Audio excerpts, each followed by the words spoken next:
Everyone, welcome to the Tuesday, December 9th, 2025 Commission meeting. I'd like to call this meeting to order and have a roll call, please. Commissioner Marquardt. Here. Commissioner Matherly. Here. Commissioner Brawley. Here. If you'll all stand for the invocation, please.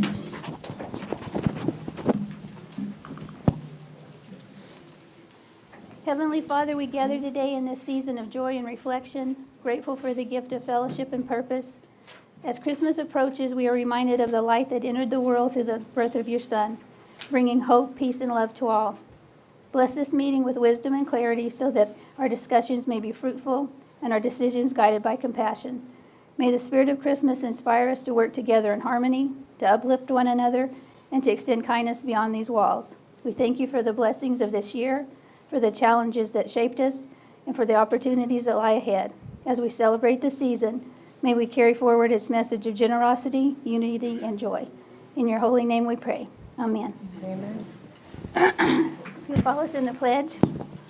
I pledge allegiance to the flag of the United States of America and to the republic for which it stands, one nation, under God, indivisible, with liberty and justice for all. I salute the flag of the state of New Mexico, the Zia symbol of perfect friendships among united cultures.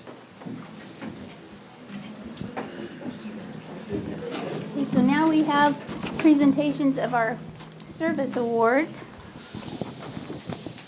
We're gonna go up there. and we'll go up here so we can hand them out. Do we need to unhook from this stuff? Do I need to stay hooked up? You have to go speak to Okay. I don't like to be on hot mics. This doesn't work out well for me sometimes. Okay, the first one, Cody Welchel, 5 years. Good. Congratulations.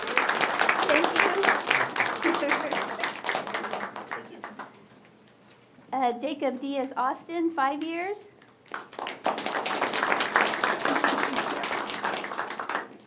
Ingrid Moran, 5 years. Congratulations. Thank you. Let me shake your hand. It's hard with all this stuff. Vance Myers, 5 years. Congratulations. Your hands are warm. Michael O'Neill, 5 years. Congratulations. Thank you very much. Dang, your hands are real warm. Mine are like icebergs. Michael Caldwell, 5 years. Thank you.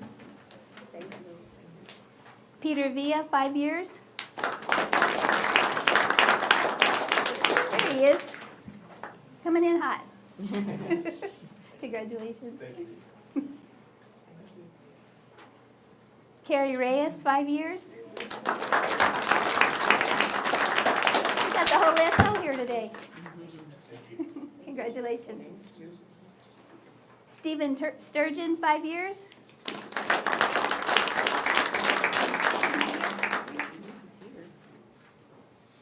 Rachel LaBelle, 5 years.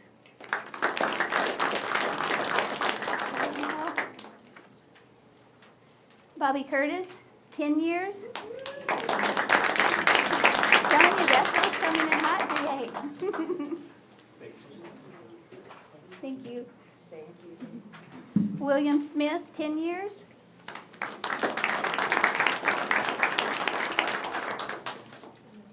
Jonathan Cragen, 10 years.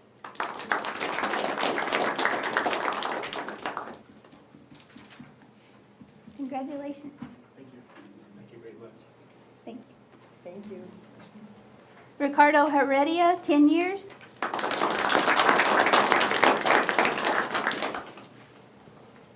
Amber Mayhall, 10 years. Right here. I'm going to probably butcher this. Paul Nickenkamp, 10 years.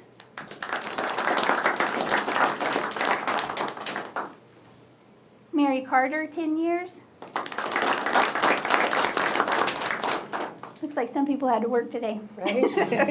Sheldon Compton, 35 years. Holy cow.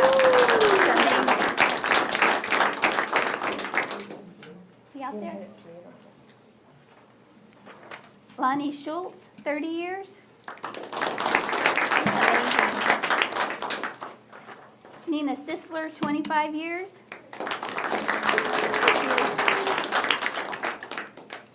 Congratulations, holy cow, that's a long time. You gotta shake our hands. Your hands are as cold as mine, so I feel better. Eric Aureliano, 20 years. Where is he? I thought he was here. He was in the hall when I walked in. Is he coming? Trying to fight through the crowd out there? Congratulations. Thank you. Thank you. Thank you for keeping our buildings going here. Dale Leith, 15 years. And Amber Ross, 15 years. Okay. Well, congratulations, everyone, and thank you so much for contributing to the county. You guys are priceless.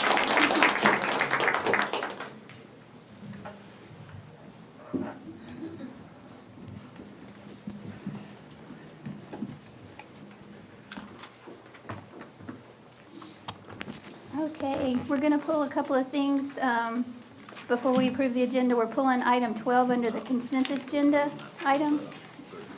We are not having the public hearing. That was canceled, and we're tabling under new business item 21. We're going to table that till the next meeting.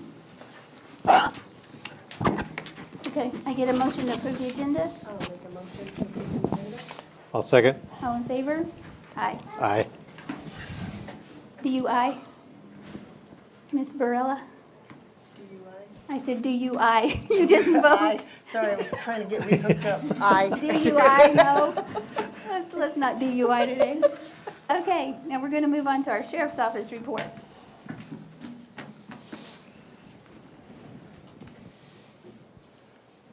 You want to do the dare things Perfect, first? yes, perfect. I'm going to take this mic off here. Yeah, come on up here.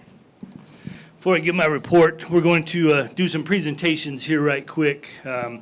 We've been working really strong and hard to get our DARE program back in our public schools and stuff. So this year, we decided to recognize our DARE essay winners for each school, each class. So with that, we've got some presentations. We'd like to make some of these kiddos air for their hard work and their efforts within our DARE program. So.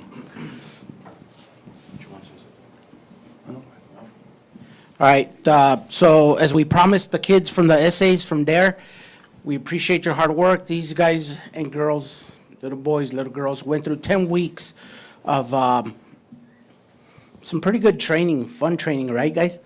And at the end of the 10 weeks, every single person, every single student that went through it was supposed to write an essay.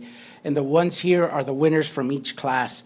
And so it seems like a large crowd, and that's cool, because we are getting more kids participating in this program. And that's the goal, we need more. And so some of the winners here today will also be moving forward. From here, at the end of the year, we have a DARE picnic. We will pick 2 winners from that, from everybody here, that will win grand prizes like bikes and some other stuff. And then those 2 individuals will be mentioned and will be put in the program so that they can compete with their essay, not just in New Mexico, but nationally, meaning the whole United States. Okay, so you guys have done some wonderful stuff here today, and it's only fitting that we recognize you in front of this wonderful county. Okay, so the first one is going to be Daniel Lopez. Oh, I'm sorry, Daniela Lopez.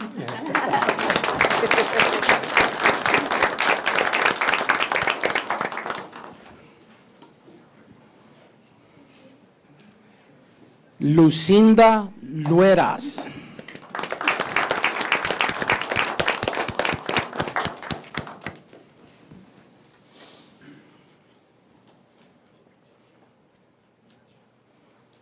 And they always give me the hard names. Zayden Humphreys.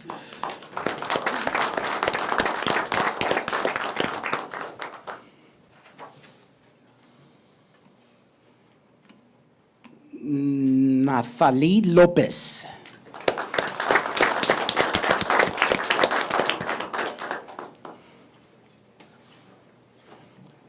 Hensley Wetzel.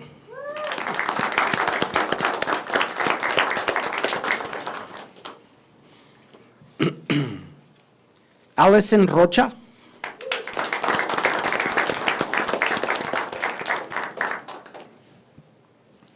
Isabel Gibson.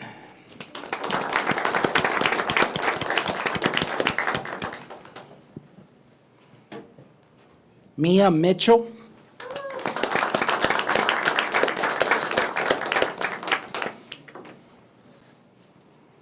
Hunter Gordon.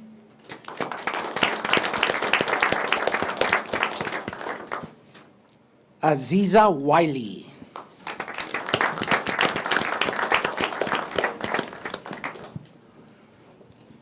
So let's give a big round of applause one more time for these students who worked so hard. Hold on, we have one more. I'm sorry. I've had a rough morning. Leave it to me, huh, Sheriff?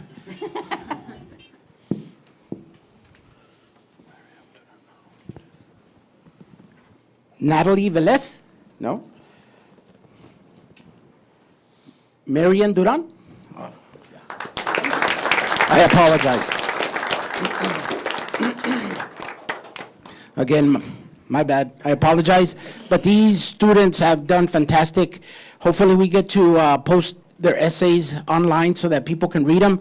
And not only are you guys like your class leaders and stuff like that, but you guys are inspiration to all the students of this county in keeping the DARE program up, okay? Thank you guys so much for your hard work.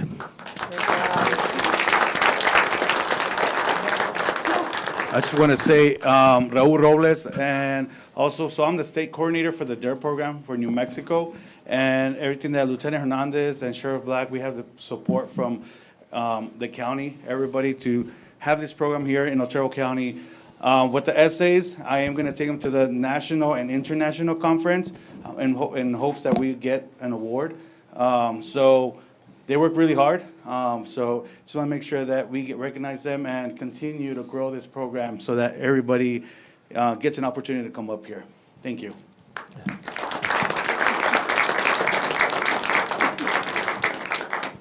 Can you get them all in a picture?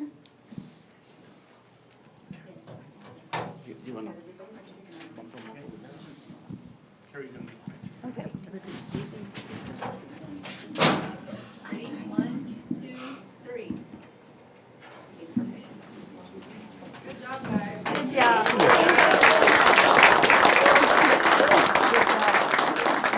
Good job. Good job.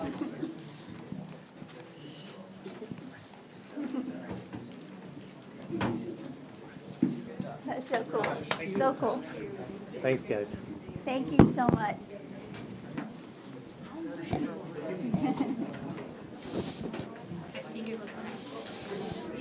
Now our crowd's leaving. This is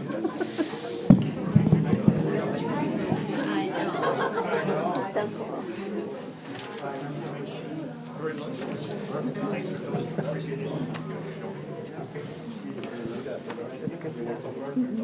Yep.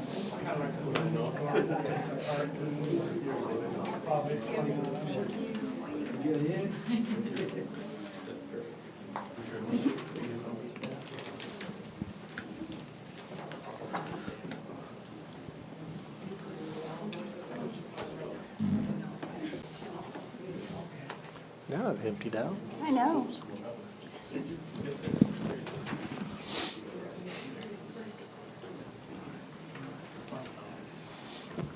Thank you.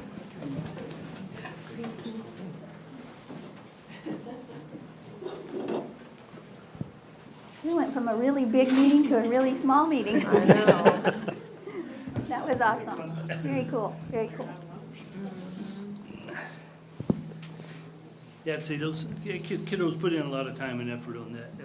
It's a good deal. And the program just, it keeps growing. We've not only here, but across the state. I mean, like we got, 25 people in Reynosa right now in the DOT training. So it's, we're going to get it in every school system we possibly can in the state. Yeah, yeah. Do we have a date set for the picnic yet? Not just yet. Okay. We're still kind of working on that. Okay. And before I jump to this report, if I could, these coming in behind me here now, these are.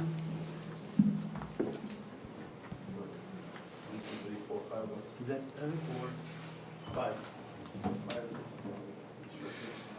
These are some of the DARE instructors that they go and teach the Oh, good. classes and stuff. Well, So, thank you. we invited them here just to kind of, I want them to be involved in the process from start to finish, you know, when they teach the classes to the boards and everything else, so.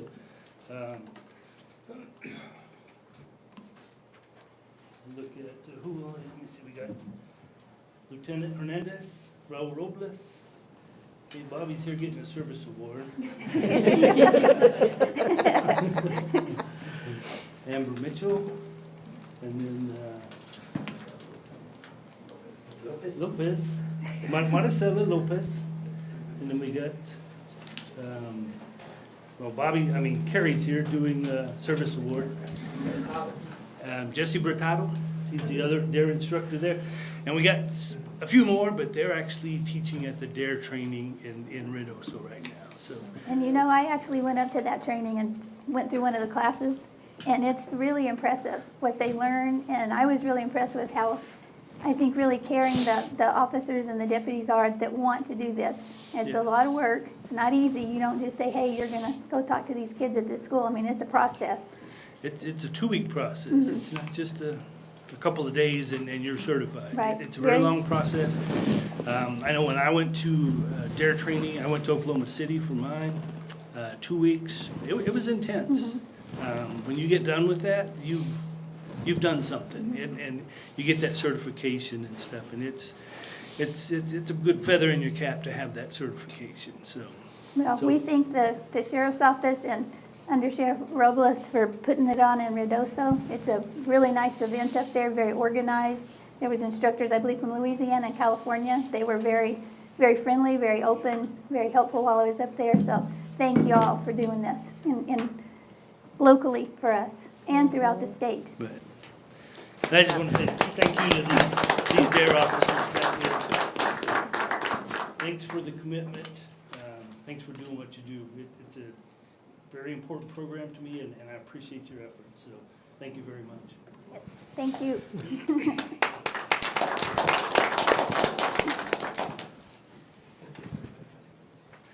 Okay, now we'll jump to the report here right quick. Okay, we responded to 1,762 calls for service. We generated 225 investigative reports.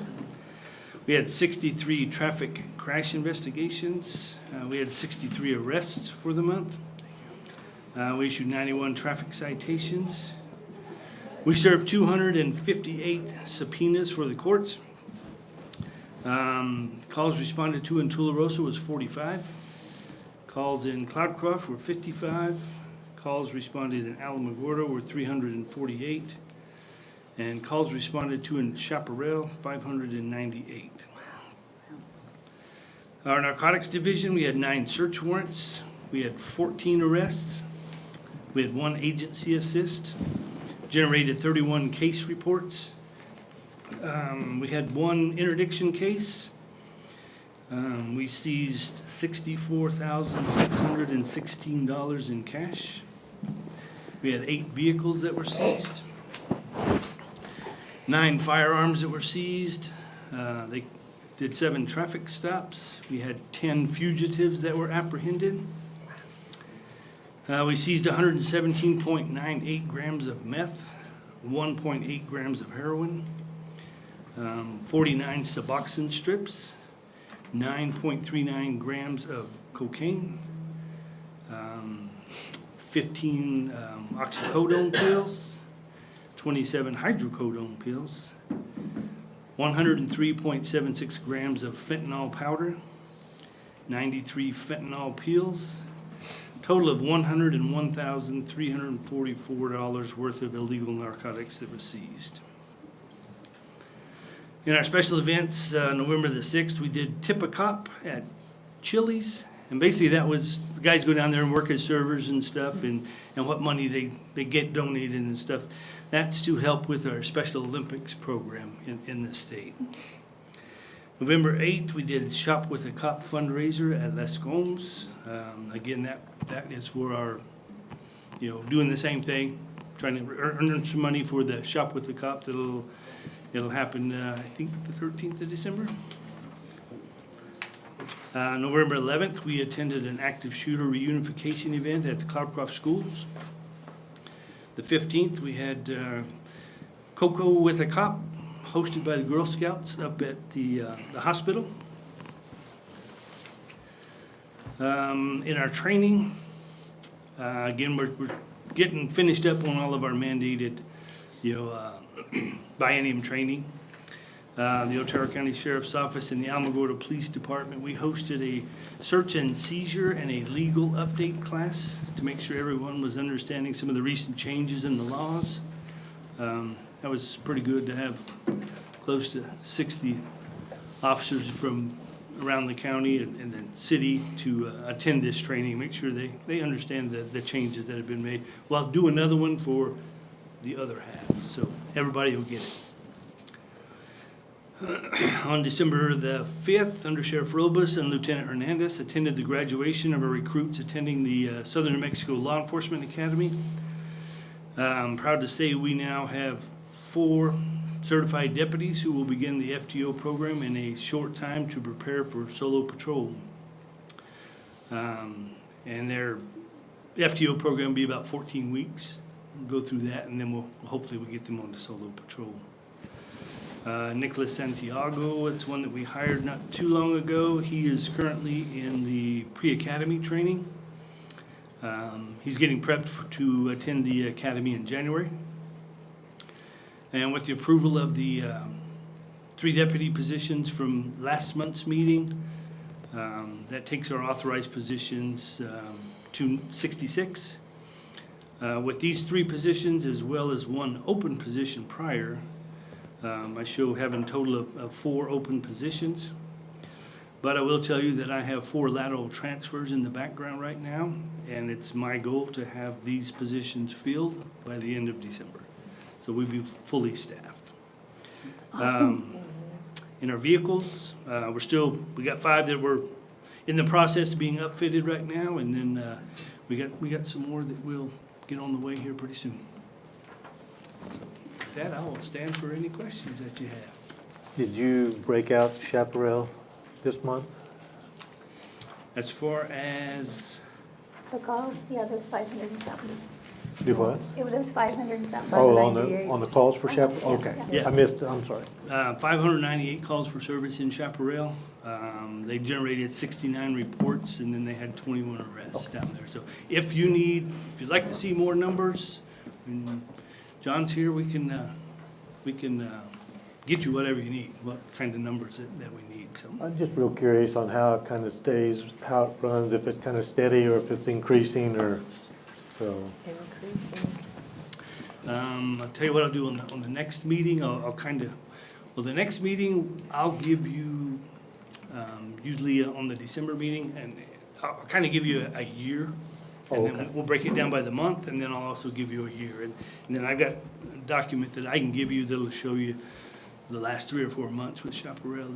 It's pretty consistent right now, right around that 600 call mark, so. But I can get you those numbers, get them to you. Thank you. How are the LPRs working, the license plate readers? He's having success? Actually, it's really doing well. I wanted to tell you, like on the case where we seized $64,616, that was basically off of some information we received, and then they were able to track this vehicle via the LPRs, get them stopped. Sure enough, it's $64,000 worth of cash that was headed south. So we've also used it for, finding the person that left New York, come down here to hide out on the Air Force Base for a while. We were able to track them down here. So You know, we don't sit and stare at LPRs all day long. We use them when there is an incident and we've got a license plate, we need to see if we can find a vehicle, whether it be a criminal act that they've committed, a missing person, you know, something like that. If we got some information we can put in there, see if we can find that vehicle. We've seen a lot of good success with this already, so it's a good thing. I really like having it, so. Anything? Great. No? Perfect, thank you. All right, You bet. thank you so Thank you. much.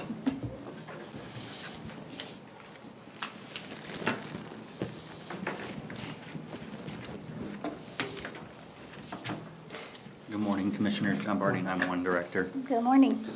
For the total last month, 911 calls, 2,353, admin lines, 4,978. We had 36 reroutes back in our 911. Admin lines was 4,713, fire lines 268, law 765, outbound 2,178. And we actually started a new queue. We have a called the fire rescue line. So now Mescalero, because they're a secondary PSAP to us in the county, when they take a call on their admin lines for a medical or fire-related emergency, they can transfer it via the fire rescue queue, which rings into our center like a 911, so it gets prioritized faster than ringing on just our dedicated fire or law lines that they have been transferring us to. We've only received 7. It's new. It's about a month we've been working with them, so change, it's gonna take a little bit to get them to start transferring there. Plus, it'll help us hopefully in the surrounding areas, they can transfer that too. So with the total, we're down 10,375 calls into the 911 center. Our abandon rate went down 3.31% with a total of 271 abandoned calls in the center. Busiest times of last month, 5, 6, and 4 p.m. I expect that just because we see that it's darker earlier now, we're seeing more calls happen at that time. More traffic-related incidences, crashes and stuff when people are going home. Total calls dispatched last month, 7,530. A new statistic, fire and EMS, a total of 1,209 fire and EMS dispatched calls, including the whole county, Chaparral all the way up to Mescalero. We have 1 pending in background, and we're actually testing 11 applicants right now, starting today. They'll have till Friday, and we'll be doing interviews, and then hopefully offer positions and have a huge hiring pool starting next month. Some events, we attended the North Elementary Career Fair. This is the 2nd one that we've attended. Awesome to see all the kids be able to, you know, teach them a little bit more about 911. They get to see Ready Fox. So that was very good for us. And they do a passport, so they get stickers as they go to each person to meet. We did attend the Ruidoso Parade. Phenomenal, awesome. Our Fox got a little tired halfway through that parade route. It's really, really long. So we originally thought he was gonna be on the bus, but he actually decided to walk back and forth between both sides of the main street there.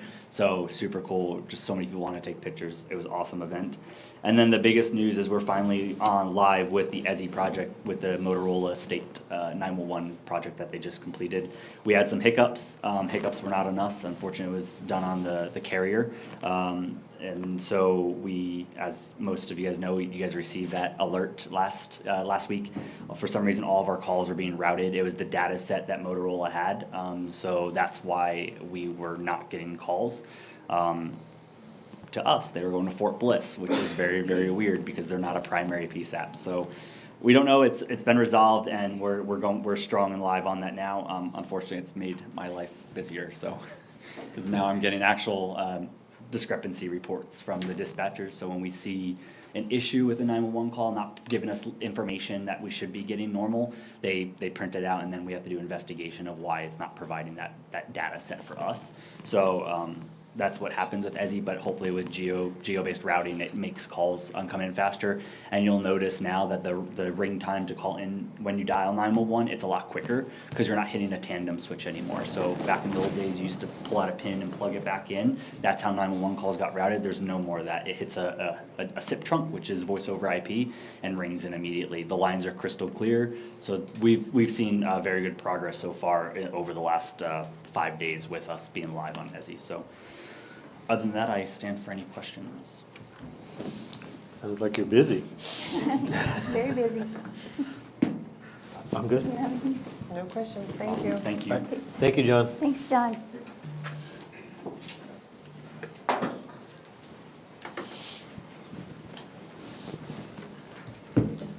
Good morning, Commissioners. Good morning. Clark Emergency Services. Volunteers responded to way more than 113 calls, but that's all that they did reports for, that we could retrieve in the systems. The state and the national have decided it's time to move on from the reporting system to a new one, and there's all kinds of hiccups, as you can imagine, with new programs. So what we were able to pull out was 113 responses, 6 of them being fires, 95 being medical. So hopefully next month we get some better data. It's just increasingly harder to pull what we need out of the programs as they disappear and switch stuff over on us. We got 4 new recruits, hopefully, to the volunteers. We did 2 events. We did the North Career Day again. Like John said, the kids were just phenomenal, getting to learn more about fire and learn more about options for as they move on into middle school and high school. It's not just certain jobs out there. They're really trying to find a broad variety for them. So continuing looking forward to that. And then after that event, Jennifer and I went over to the high school and we spoke to the biomedical pathway class and the HOSA Future Health Professionals, which the HOSA is a global organization trying to get kids in middle school, high school interested in the healthcare profession. And we spoke to 3 of their classes on what emergency medical services look like and how they can join. So starting the inroads there, and hopefully we can grow programs out of that and get back to things. Codes, we opened up 46 cases, 28 follow-ups, closed 6 of them, did a fire investigation. We had 27 solid waste complaints, 7 open burns or illegal. Inspected a daycare, a school, and another new facility, business facility. We have 5 cases that are sitting in court right now. We opened a case on North Florida. There's warrants out for Jung Sun and Angie Court and Mike Court. Tractor is continuing to provide us with the tickets that he is cleaning up his property. It's looking a little bit better, but there's a long way to go on that one. 53 Almatero, we opened up another case. They have pre-trial on the 22nd of this month, and we, Cody did inform the group in that area. 15 First Street in Bowles is awaiting trial. 25 White Oaks was demoed. That's one of them out of Eileen Acres. We'll be doing one next week in Oro Grande. And as the company goes through, we're going to have them look at 53 Almatero to see if we can't add that building to our list without having to move the cars.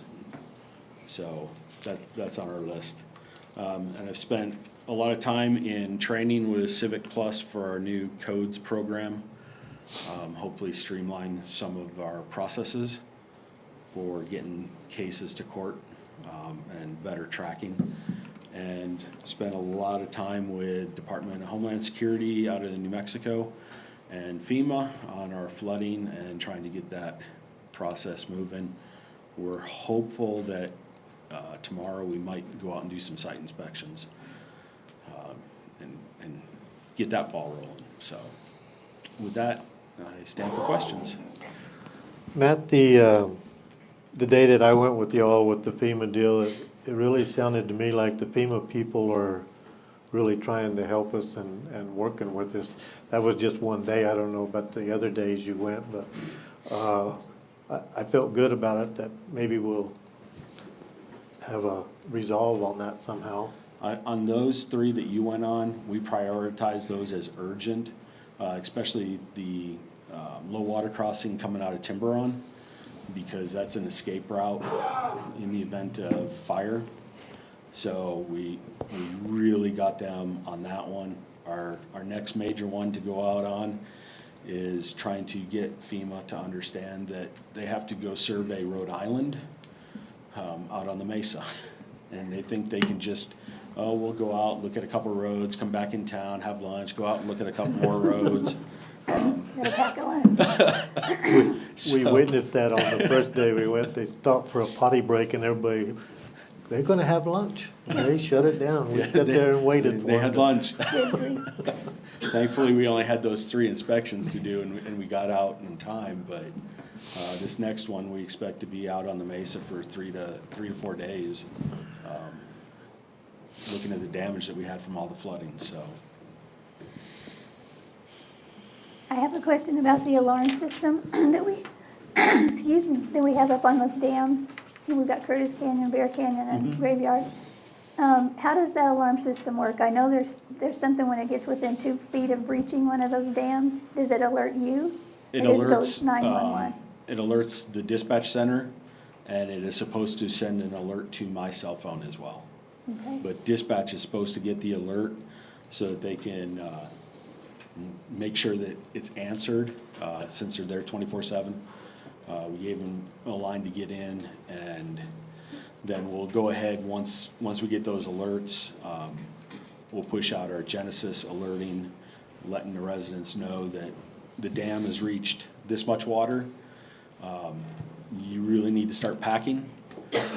The dam has reached this much water, it really needs to be in your car, and failure is imminent. So the way you contact the individual people, they need to be signed up in our system, right? So that they get notified? It will help. I mean, the alarm will go off, but yeah. to notify them at their home, they need to be registered. Yeah, that definitely helps, because then they get all the possible options for alerting. Okay.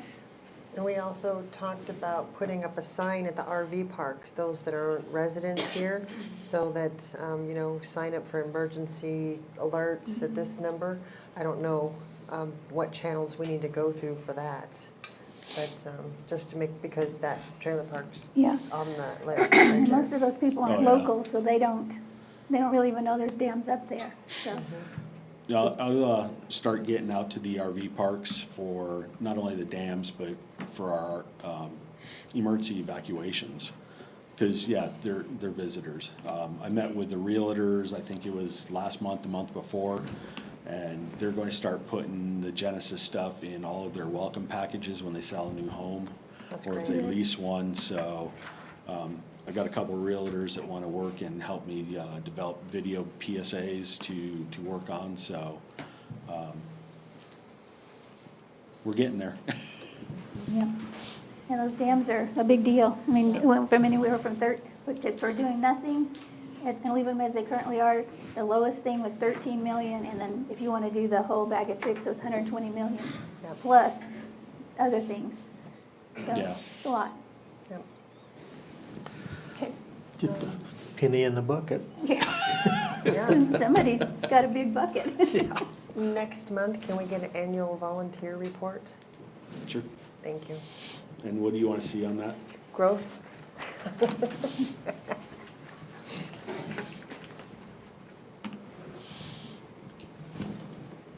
Okay. Thank you. You're welcome. Okay, all right. Thanks, Matt. Thank you. Yeah, easy day, Cody, easy. He's like, I'm out of here.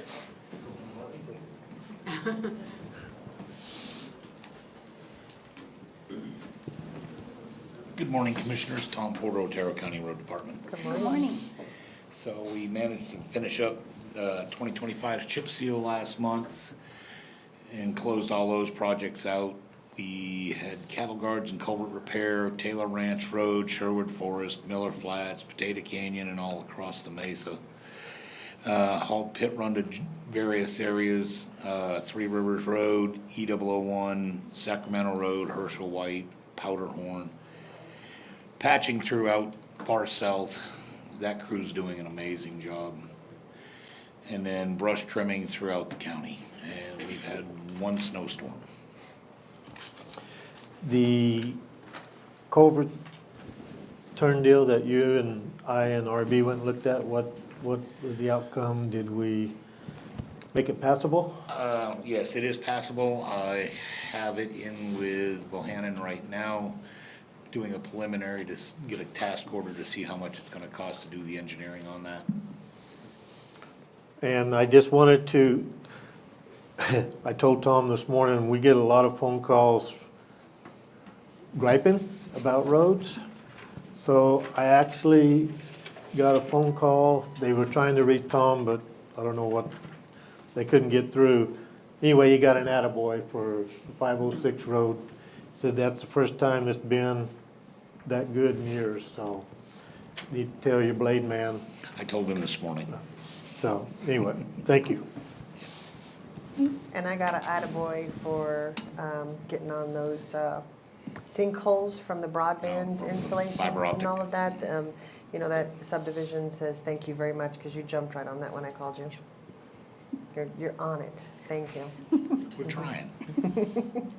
Okay, anything else? No, that's it. All right, thank you, Tom. Thank you.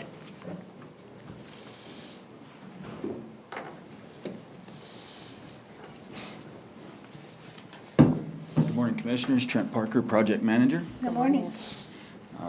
First off, we do have good news. We finally got the agreement in for Chin's roof replacement, which is on the consent Hallelujah. agenda number 13 today. So Yep. I've already reached out to the contractor that we're going to utilize with our on-call and with our professional services so that we can go ahead and get the ball rolling on that. And that way we can try to get that one started as quickly as possible.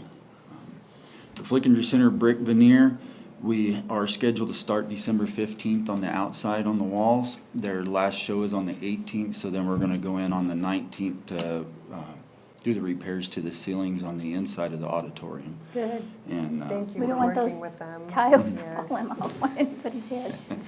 But so we'll get that all completed up and get that building back into good shape. Alamo West Fire and Rescue, this last month we got tank 1 and 2 completed and certified. The well for Station 2 was also completed, and then all the water lines and pump house pads are completed, and we also have under contract the pump houses themselves. So as soon as those are up and the new pumps, we're still waiting on the pumps themselves to come in. Once they arrive, we'll have those projects finished up for the departments. And I want to give a shout out to the departments, Josh Sturgeon with Alamo West and Brandon Johnson with Bulls Acres. Through this process, we had a short period of time to get these tanks filled to a certain percentage so that we could get them inspected and certified.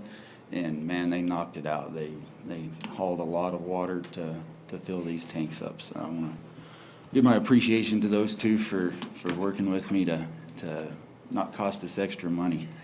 We like it. Yes, thank you. Yeah. Again, Bulls Acres is the same way. The tank's complete, the plumbing and pumps are in, the well was installed and complete. The district courthouse, I don't have a lot of updates this month. They're still continuing to work on redoing everything that we changed on the courthouse, and so we're anticipating by the end of the month we'll have a new cost analysis from the contractor. So we're still pushing to try to break ground with site work and civil work sometime in January. That would be amazing. Twin Forks and Bent flood improvements, they're about 60% complete with the designs on those. Railroad Avenue Bridge, same thing, we're actively working on the design for that bridge so that we can put in for money to fund that project. Jackrabbit Flats Fire Department, we went out and priced and issued a purchase order for new storage tanks out there at that facility, the one on Schuler, north of town. So we're gonna be installing 3 11,000-gallon tanks with a pad under it and a perimeter road to drive in and circle out for them to fill the trucks. High Rolls Fire Department, we've had some issues with drainage at their main station, so we're going in and doing some retaining walls and some flood mitigation to try to prevent that and to prevent the ponding in front of the building. Along with their Haynes Canyon station, we're gonna do some retaining walls and some mitigation to help up in that area. Demo projects, as Matt mentioned, we demoed this week 25 White Oaks and La Luz, and next week we'll be moving on to 1668 Main Street in OteroCounty. And then, of course, have the demo contractor looking at Otero to see the possibilities there. Shooting range improvements grant, this month we contracted that, and they placed the 2 handicap spaces at the main office, one of the spaces at the 200-yard bay, and handicap space at the 50-yard bay. And then they have their posts set for the canopies over the 200 and the 50. So we're actively working to try to get those improvements completed. We should be finished by the end of the month on that project. Chaparral Law Enforcement, we still haven't received the grant agreement for that one. We're anticipating, hopefully we get that soon so that we can start working on phase 1 of that project. Cloud Country West and Upper Cox Canyon are complete. The only thing left is the department is trying to get a permit for the well, and they've been having a few issues, but trying to help them try to figure those out. They're dealing with the state engineer's office out of Roswell, and they're not the same as the one in Las Cruces that we usually deal with, so a few more hurdles to deal with. But the animal shelter, the grant for the additional kennels, I've spoke with Loretta on that, and come the first of the year, we're gonna start working on getting that planned and put together. That way we can get that new kennel building installed out there for her to be able to use. The EOC generator and UPS, the electricians got the UPS system all installed this last month at Matt's place. We're still waiting on the generator to come in. As soon as it's in, we'll have that building completely finished for battery backup. One new one is OteroCounty Volunteer Fire Department. That building, for some reason, some of the truck bays weren't ever insulated, so we're gonna go in and do some insulation and finish out the truck bays. The swamp cooler system on it is very old, and so we're removing that and doing some split units in the training room and office and bathrooms, and just kind of doing some standard upkeep and maintenance on the building. 16 Springs plaque, I'm working on pricing on that. I'm working with DH Stamp, and we've been having a little bit of fun with that, but still waiting on pricing for that. So, the last but not least, the administration building here, the historical assessment plan, we've got that under contract with Desert Peak Architects, and they're going to be coming in January to work on that assessment plan that will open some opportunities for funding to do some improvements to this building. Other than that, I stand for questioning. Got a long list. Yes. Trent, you might get one of the other signage companies that we use around and get them to at least price out that plaque, and Yeah. because we could be sitting here this time next year still waiting for that. So, Do you know what the holdup is? Just getting a price? It's our county emblem or the logo. I keep being told that that can't be done on a bronze plaque, and I keep telling them we've done it many a times on a bronze plaque. And I said, well, can you please send it off to the company that's going to be building the plaque and see what they say? And so that's being done now. But it was a little bit of back and forth. That's unfortunate. Yeah. Well, let us know if we need to help with that. Yes. If we need to make All some right. phone calls or anything. Thank you. Okay, thank you. Thank Thanks, you. thanks, Trent. Trent. Morning, Commissioners. Ines Sisler, Correctional Services Director. Morning.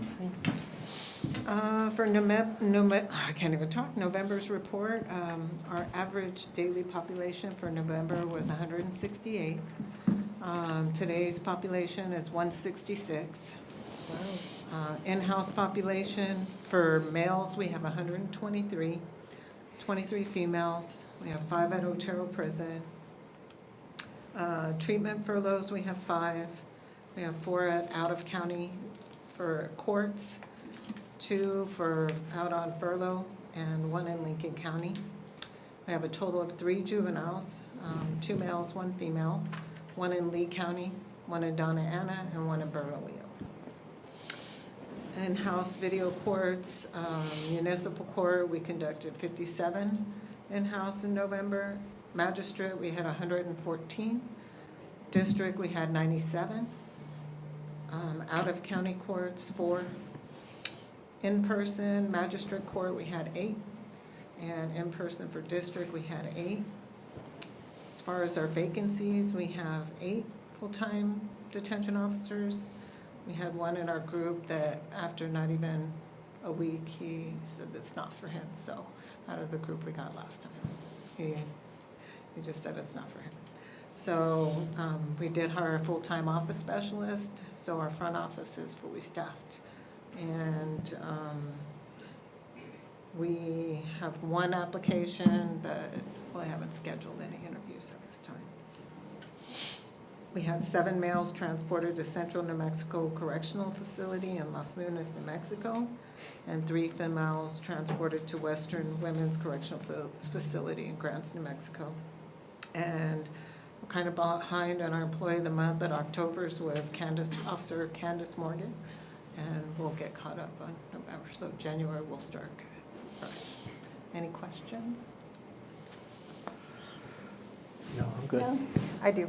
I have one too. Go ahead. Go ahead. No, go Okay. ahead. The scheduling for the virtual courts, how do you fit in all of the court systems in the area? It's very difficult. We have, district court did provide us with 3 laptops.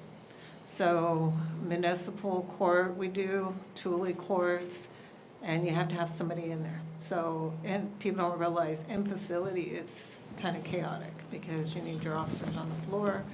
So we have 1 officer that is designated to transport, but everybody else is overtime to come in if it gets crazy. The dockets get crazy. So we get dockets daily and from all courts.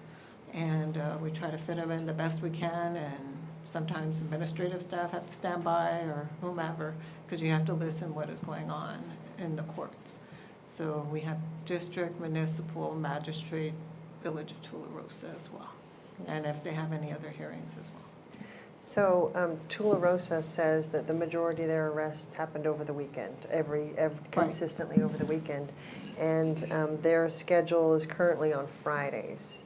And they're saying they want to pay the $100 a day to hold somebody through Friday. They want it court on Monday.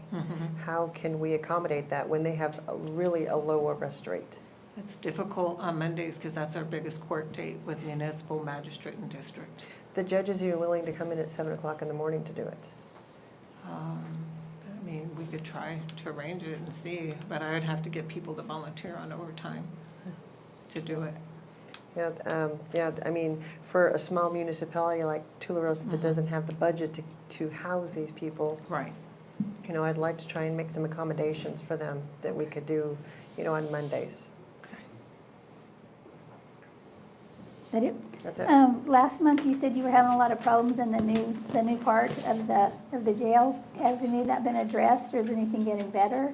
Well, we're working on it. We have boiler problems. We have just many issues, so we're fixing them slowly but surely. Okay. A lot with the air conditioner system, with train, and just a whole, we've been having a lot of service for many different areas. The sensors that they put in, that they're not thermostats, they put sensors. So some areas are like really, really cold and this and that. We're supposed to be able to go on a laptop and modify, but some of the systems don't work correctly because it can't see it. And so you go to certain areas in the facility, it's freezing or it's hot. And so I think we're waiting on a technician actually today from them. And the boilers, they've been fixing them and we're waiting for parts, so. Okay. And then you had some water heater issues too, didn't you? Yeah, the boilers, we have actually 5, 3, 2 for the kitchen for the temperature. So they may need to be replaced probably next budget cycle, and then we have 3 for the facility. Plus all the water softeners, we have 3 of those, and they're having issues as well. It's constant. So, yeah, we have lots of problems with it.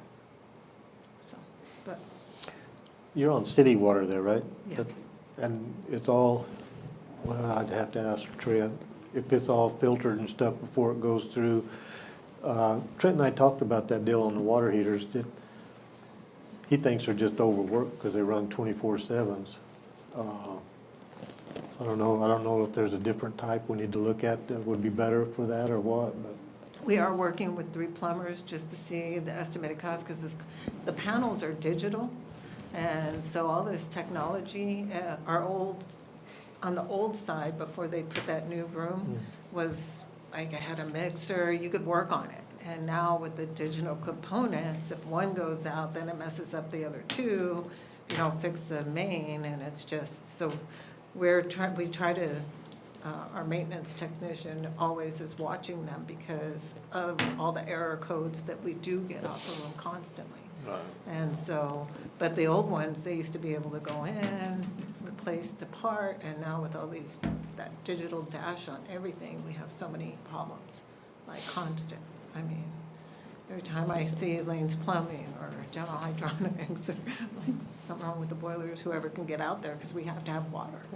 And so, yeah, it's ongoing. Okay. Get rid of all that technology. I know. Go back to old school. Well, we tried to see if we could get some quotes on the old ones, the old 2 that we used to have, and they don't make them anymore. Of course. Of course, yeah, so. Because that's what I said, why can't we just get the 2 that we had in our old mechanical room? Every 6 years we replaced, it was clean and done, and they lasted 6 years. No, these are constant issues. All right. Anything else? Okay, all right, thank you. Thank you.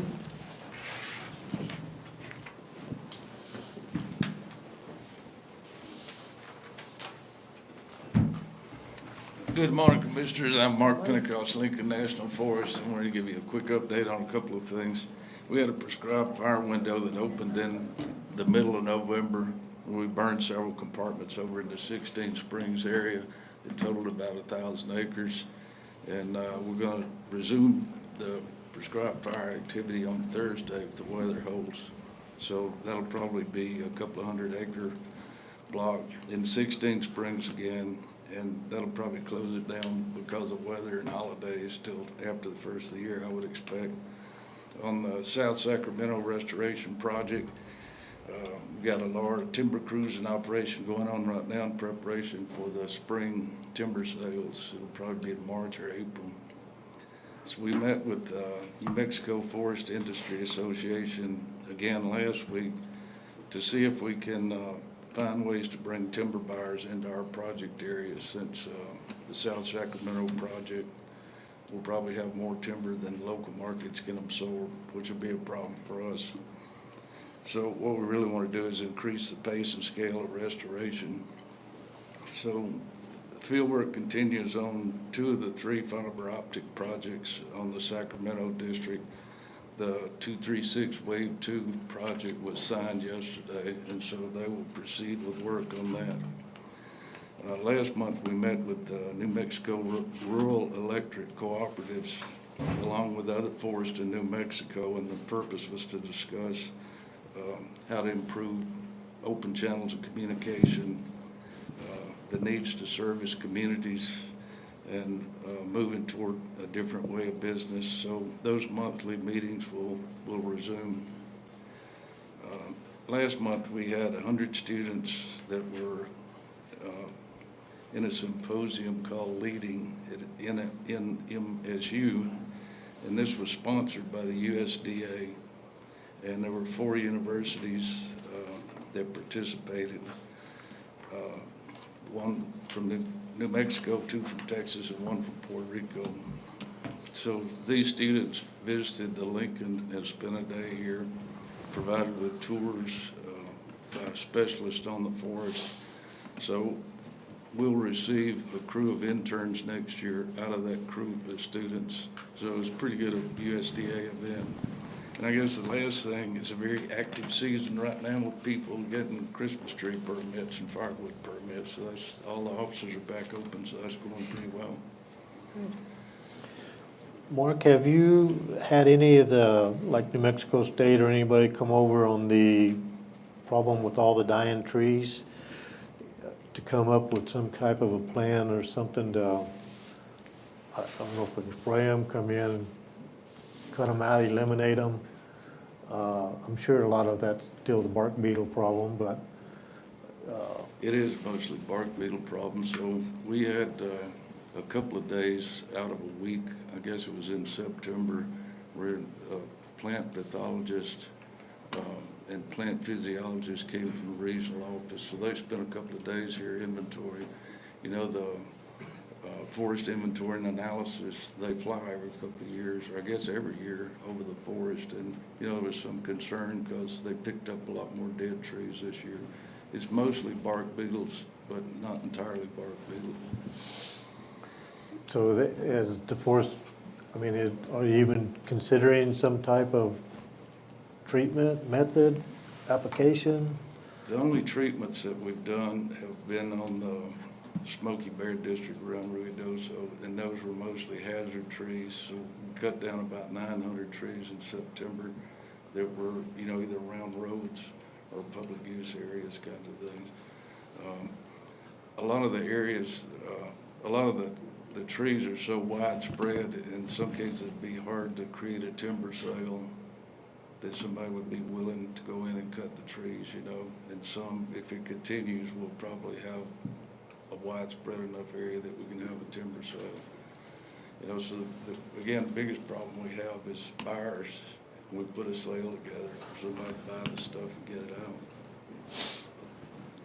Well, is there any way that you could put out a deal if you, because a lot of those congested areas or infested areas, I should say, or they're a big group. If you came in and felled them trees and then burned them immediately to try to get rid of the beetle, I mean, because nobody's going to want those trees for material because most of them are so eat up that, you know.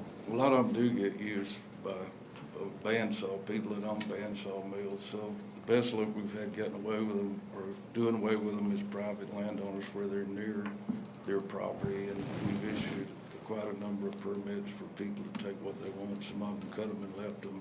Some of them sold them and some of them burned them. Okay. I was just curious. It just seems like it's just getting more and more every year. It is. It's associated with drought and stress on the trees. And, you know, oddly, the bark beetles are all native. They're not an invasive species from another country. So, you know, it's part of the world we live in. I agree that would be helpful if we could find a market for more of the trees. So we're dealing with that mostly from the fire in the Ruidoso area now, trying to do away with trees. So we've got thousands of acres that are going to be cut. And a lot of them just burned. Does the Forest Service, are you guys going to work with that biofuel center thing they're putting in Ruidoso? I hope we are, yes. So we're in discussion with them. Okay, So good. I know we can provide more wood than they'll need. Because I think they said they wanted a year's worth of inventory on hand before they fire that thing up. Have you heard that? I'm not sure how much they'll need, but there's more there than they'll be able to use. I know that. I figured that, so that's a good thing. Yes. So, okay. Hey, anything? Thank you. Okay, thank you. Thank you, Mark. Yes, sir. Okay, we are not doing the public hearing. All right, so we'll move on to the consent agenda. Okay. Number 2, request approval of accounts payable bills list BL 18, 18A, 19, and 20, and 20A. Number 3, request approval of healthcare assistance claims and disposition forms for December 2025. Number 4, request approval of October 30, 2025 special meeting minutes. Number 5, request approval of November 7th, 2025 special meeting minutes. Number 6, request approval of November 7th, 2025 special meeting minutes. Number 7, request approval of resolution number 12-09-25/114-26 budget adjustments, December 2025. Number 8, request approval of resolution number 12-09-25/114-27 sick leave buyback. Number 9, request approval of resolution number 12-25/114-28, granting the county manager Pamela Heltner authority to accept a land donation for future expansion of the Lawless Convenience Center. Yay, that's awesome.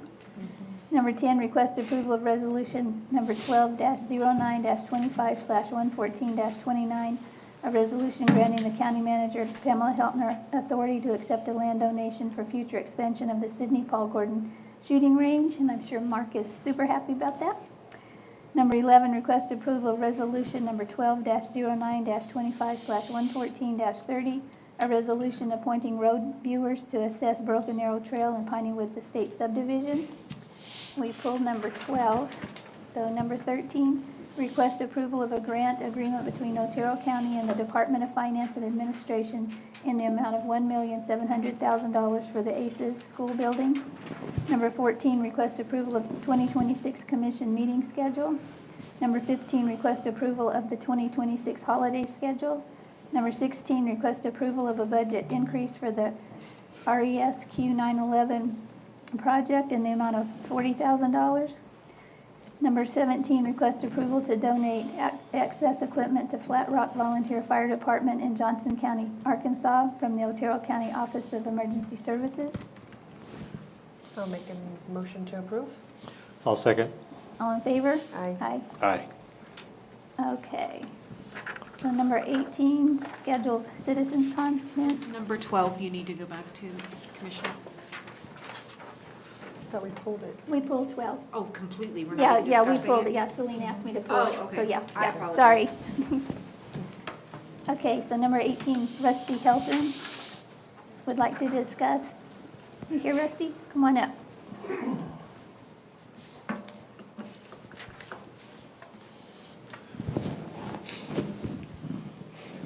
Came up with an idea to cardboard recycling bins repair. On the back, the last page in that is, that's the best of the 6 that we have. And papers flying out of the bins as they bring it back to the convenience center. There you go.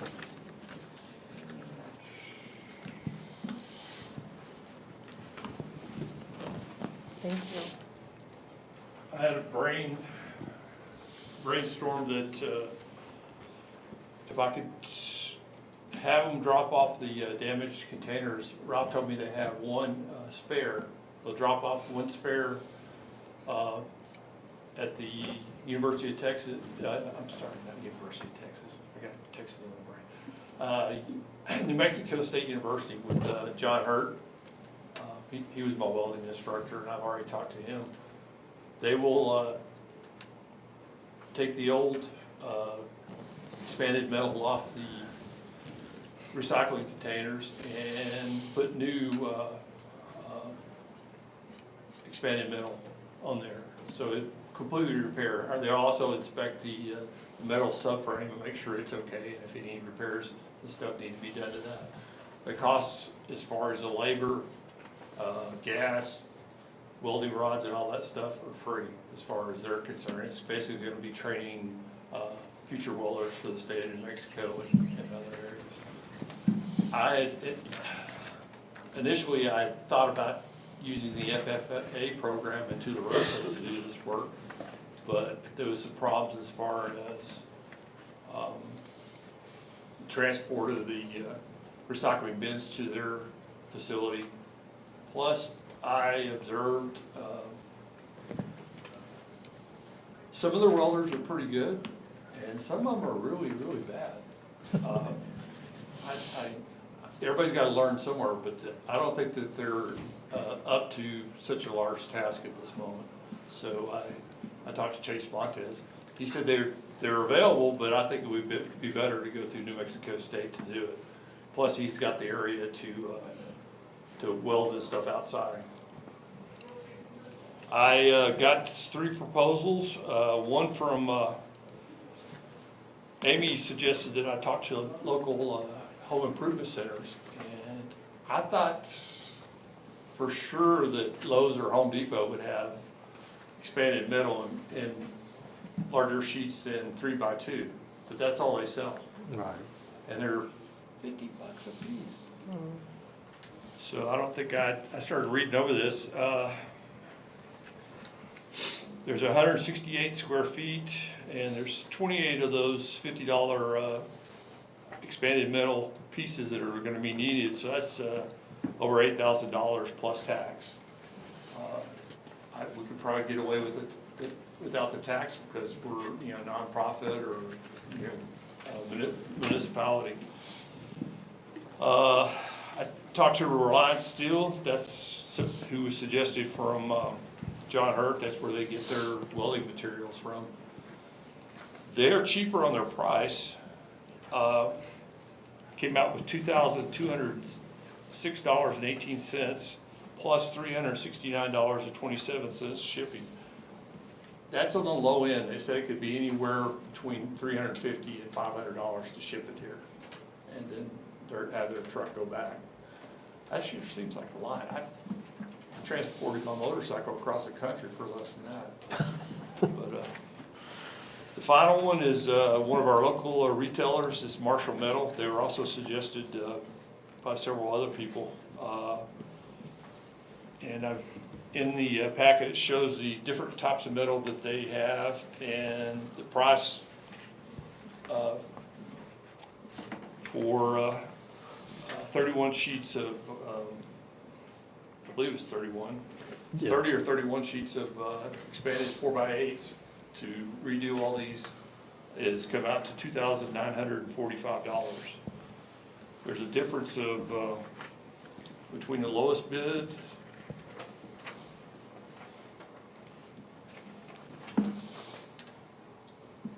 and the second lowest is $369.55. I'm gonna suggest that we go with the local retailer because we can get the stuff right away. There's, you know, no transportation cost, plus we'd be helping the county of Otero. The problem is I've got all the labor taken care of, the transporting taken care of, but Amy, I don't know if y'all have any expanded metal on stock with Otero County that they can use, or if we should have to buy it. But she said y'all might have it, I don't know. I didn't know if we had any at the. No, none on hand. Yeah. Okay. So does this fall under Ralph's budget It or? would be under Ralph's budget, and he would just have to work with Wendy on procurement, getting W-9s, vendor forms from whoever we select, and having the quotes available to her. And because this is under the threshold, then Ralph can just get it. And I could also look at other vendors available and see if I can improve on The price. Rusty's pricing. Yeah, this is just me calling, I don't have much clout. I think Rusty's done a great legwork in getting, you know, it done. I would He's done love. the majority of it, and we've been working together, collaborating on it. And I have room in my budget to purchase the expanded metal. I just have to move a few things around and hope the rest of the year goes good. Nothing breaks. Yeah, well, it needs to be fixed. Yeah. And the general public, I don't know for what reason, they like to get on top of them and God knows why, but Can we put in those little barbs, you know? I was put thinking up the for same thing. So the owls don't, the pigeons don't sit on your roof? Do we need to do that? it's a feasible project. I know this is not a votable item, Right. but I would love to see this completed. Yeah, needs to be done. I got the village of Tularosa to put in cameras at the recycling yard to monitor people that were dumping. We have a lot of people dumping in the recycling yard. We also have people taking the little cans out, and I'm not sure, if I was starving, I would probably do the same thing. But We also have people, you can ask Ralph, that sleep in the mixed paper bin and go to the bathroom and stuff in there. And so we're trying to cut all, clean the place up a little bit and make it easier for him and make it easier for the people that are trying to recycle. But I thought he was pulling my leg when I did, but I went over there, put my recycling in there, and there was somebody in there. Wow, can you imagine dumping it? Yes. There's a lot of times it's too contaminated for any of my people to go through, so we'll dump sections of it into the trash and then proceed with recycling after that. Wow. So winter comes and they look for somewhere to stay. Stay warm. We have the same problem at Walmart, numerous other locations. Wow. I didn't know that. I didn't either, that's the first I've heard of Yeah. that. Yeah. Okay, well, it sounds like we're moving forward too. Thank you. I Okay, appreciate thank it. you. Ralph's, he's a little ornery, but he's great to work with. Thank you for everything you do, Rusty. Thank you very much. Did we have anybody sign up for, no? Okay. Okay, we'll move on to new business. Thank you, Ralph. Number 20, request approval of resolution number 12-09-25/114-32, a resolution amending Otero County purchasing policy.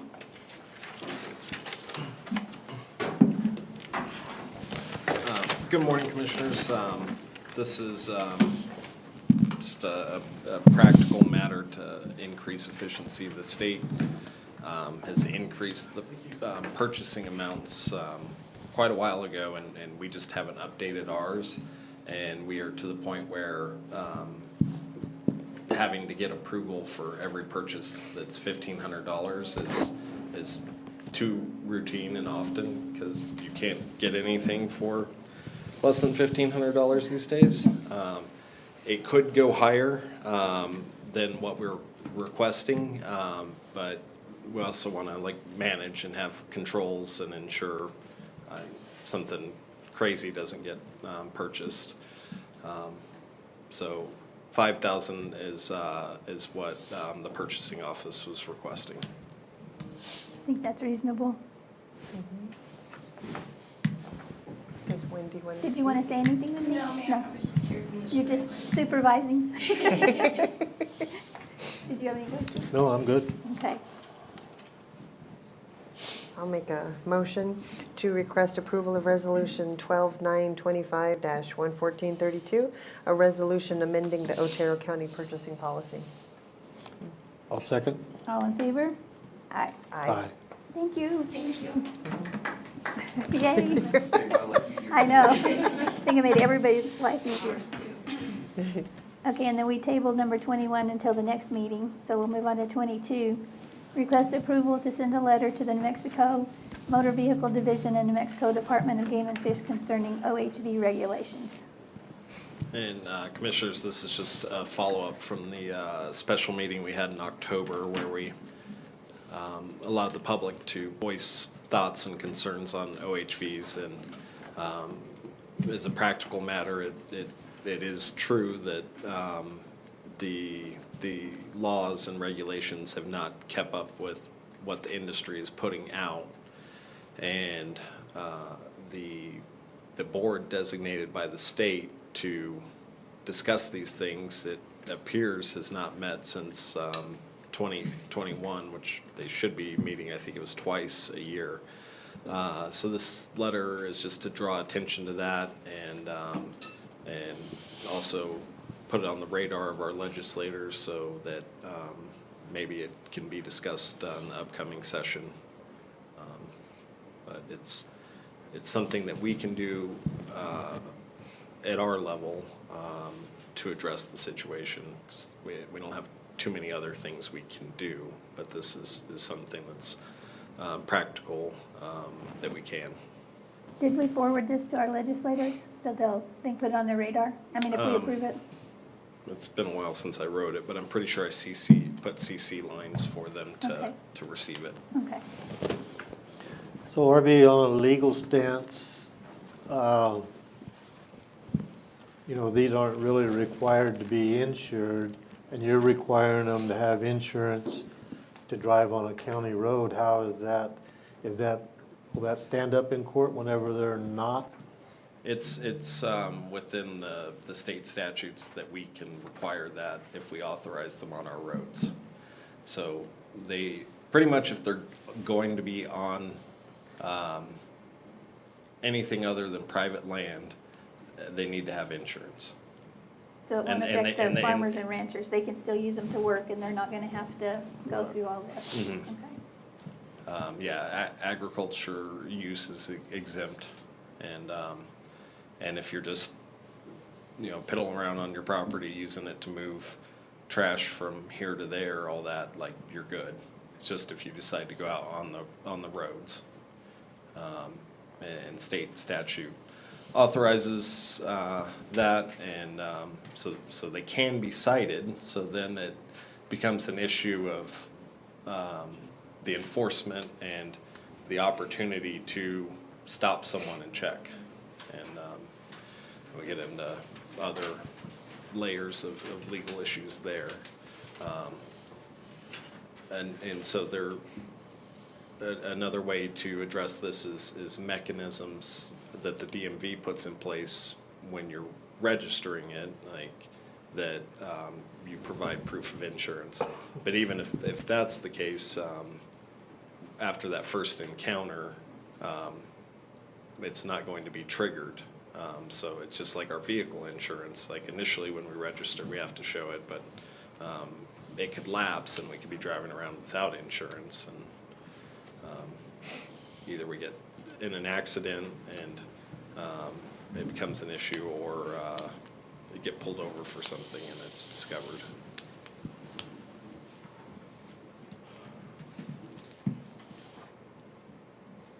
Does it work the same way as a car? When their insurance lapses, their registration is suspended? I don't think so. And it's because there's this area of use where you might not be using it out on the roads, and so there's no need for that. It's only if See, you're it's using not it on at a highways. state level, so you can't, I don't understand. I don't know how they could enforce, that's why I was asking him about the enforcement. We have it on our county roads, but on a state level, they're not required. Now, if you finance it, the finance company requires you to have it, but the state needs to get on board with either, just like a regular vehicle, and mandate it, you know, and then you could enforce everything. But all these buggies coming up from Texas and stuff, I bet you probably 50 to 60% of them don't have any insurance on them, you know. I do have the director of the DOT and over the Transportation Division's contact information. If we want to get a hold of her to see if she can to reestablish that advisory board, and at least work towards that direction too. Okay, and we could include her as a recipient of the letter. I think that board is, it's under the Game and Fish, because they were designated as the enforcement agency. Okay. That needs to be moved. Interesting. Okay. Sheriff Black, do you have any questions about this or any comments? I think it's down the road. There's gonna have to be a lot of discussions and stuff down the road as to, again, like say, the manufacturers, the way they're manufacturing versus what we have right now. I mean, it's not a level playing field, I would say. There's gonna have to be a lot of discussion and a lot of proposed changes and stuff down there. Some of the new ones, like the Polaris Expedition, it's got more features, and like the way it's constructed, it is essentially like, what's the difference between it and a Jeep? And the cost is about the same too. Yeah, and they're running on a 1,500 CC motors in those, and the state statute says 1,000. Yeah. So they're already against the law right there, so the manufacturers in the states have got to get in the same ball field. Yeah. It's very American, bigger and faster is better. Tougher. Well, I will make a motion to request approval to send a letter to the New Mexico Motor Vehicle Division and the New Mexico Department of Game and Fish concerning the OHV regulations. I'll second. All in favor? Aye. Aye. Okay, thank you, RB. Okay, number 23, request approval to schedule and advertise a public hearing for SRS Title III funds. Good morning, Commissioners. Matt Good Clark. morning, again. So to expend those SRS Title III funds that we get from the federal government, we just want to go ahead and continue expending that money with South Central RC&D. They do such phenomenal work for us in areas that we can't touch because of being government. So just want to have a public meeting for expending those funds with South Central RC&D again. Should we put a date to it? Or not yet? Next commission meeting is at the beginning. Oh, that's perfect. I don't like to. I don't like trying to schedule everything around, and if we keep it on the schedule with the commission meeting, I think we get it then. Thank you, thank you, thank you. Yeah. So I'm asking that we do it at the next regularly scheduled commission meeting. Great idea. On that note, I'll make a motion to approve the schedule and advertise a public hearing for the SRS Title III funds. I'll second. All in favor? Aye. Aye. Thanks, Matt. Oh, thank you. And Oh, for number 24, you're going to be here for that too? I am here for number 24. Okay, number. And Abe should be pulling up teams for us. We have our broker, Michael Latin. Okay. He's going to be on the web for you to answer any questions that we have. There were a lot more options this year, so we didn't really know which way you wanted to go. So Michael, if you want to kind of run down those options. Good morning, Commissioners. Good morning. Sorry I couldn't be there in person. I appreciate you letting me join via Teams. Yeah, the 26-27 period, it's a little deceptive because you'll see there's a decrease. The multi-line decreased 14%, but the reason for that is the reinsurance treaties have changed the property to fiscal year, so there's only half of the property being indicated on this quote. The other half will be renewing in July moving forward. So the year over year, and Matt said there were a lot of options, there are, the year over year increase was about 13.4%, but there again, and that's got to do with both the jail and the law enforcement processing through past claims. Moving forward, the claims this year and moving forward look positive, so I anticipate that those increases will steady out over the next few years. Bright spot, the jail did their inspection this year, and under Director Sisler's leadership, they were very impressed. She's already implemented almost all of the loss control recommendations, and they were very happy and let us know. And even though we got some trailing claims, they were able to get it under 10%. We got the law enforcement was actually only 9%. But across the board, year over year, we're looking at that 1,783,725 is missing that other half of the premium for the property. So there's another about 378,000 that's not contemplated. So realistically, that line looks to be 2.1 million. And that's where we need to start talking about deductibles, because we've got some pretty low deductibles on the multi-line.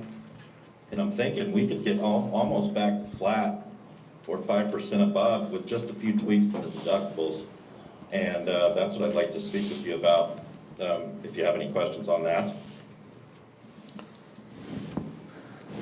I have one question on the law enforcement department only. It's went up almost 30% in the last 2 years.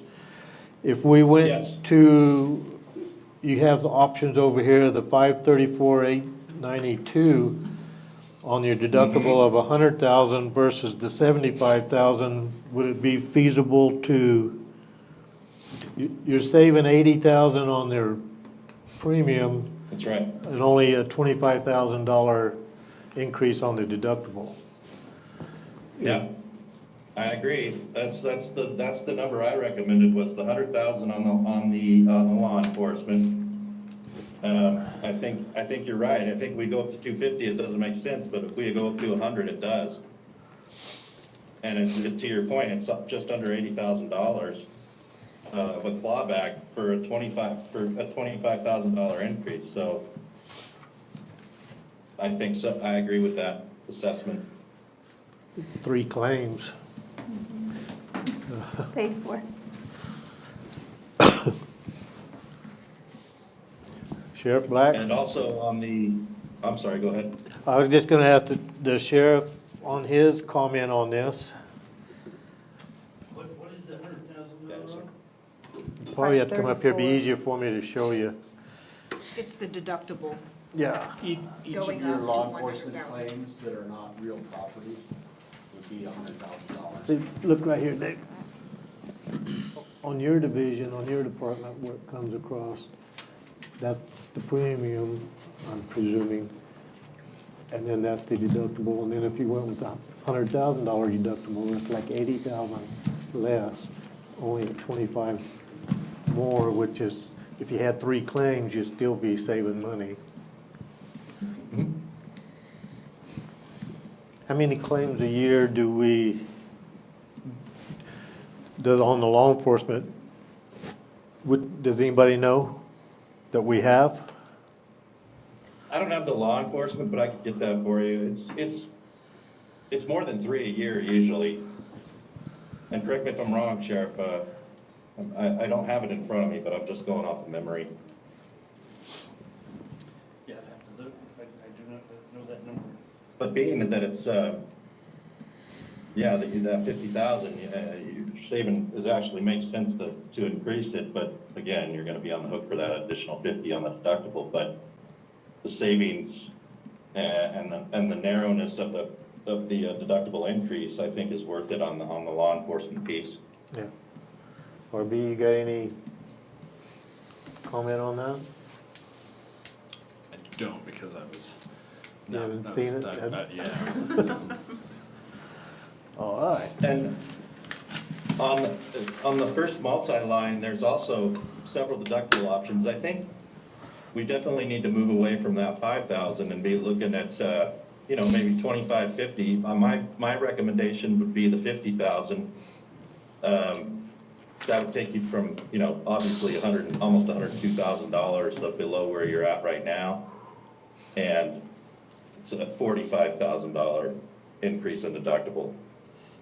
Commissioners, I just have one comment about that $5,000 deductible. That's where the majority of our claims are, and they are billed to each department. So like my department has one claim, we're hit with $50,000 instead of $5. So that is where the bulk of our claims are. Yeah. Just a thought. That's It could break a small department with one claim. That makes sense. So when you opened up your comments, you said that in July, we're going to be renewing other building coverages? Moving forward, the multi-line on the property piece will renew July 1st. Moving forward, the reinsurance treaty that New Mexico counties has in place has moved their renewal time to 7/1, and it's a group policy. So yes, moving forward, the property piece will come off of this 1/1 renewal and be moving to the 7/1 renewal. But this renewal only contemplates, this 1/1 renewal only contemplates 6 months premium. Okay, To get it to dovetail with the 7/1 coming up for next year. okay. And the new reinsurance treaty and the new property program that counties is gonna be providing.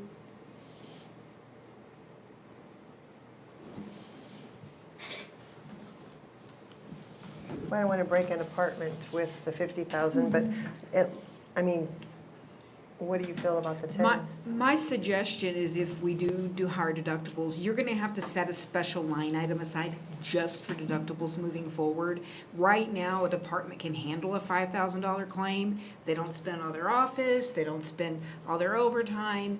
But if you do go to those higher deductibles, we're not gonna be able to pay those out of the departments. You're gonna have to have a special line item with some funding set aside for claims.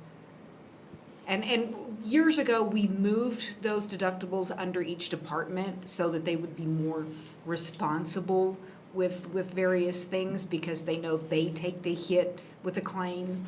But we may have to go back to having a line item just for that. So on all this property, that covers like our building, like Flickinger, all of them? The multi-line covers the property and our vehicles. So when we take out an elk at $50,000 deductible, that's basically not getting insurance help. We have to go buy a new vehicle. Per claim. Per claim. Mhm. Well, I would entertain the $10,000 deductible. Okay.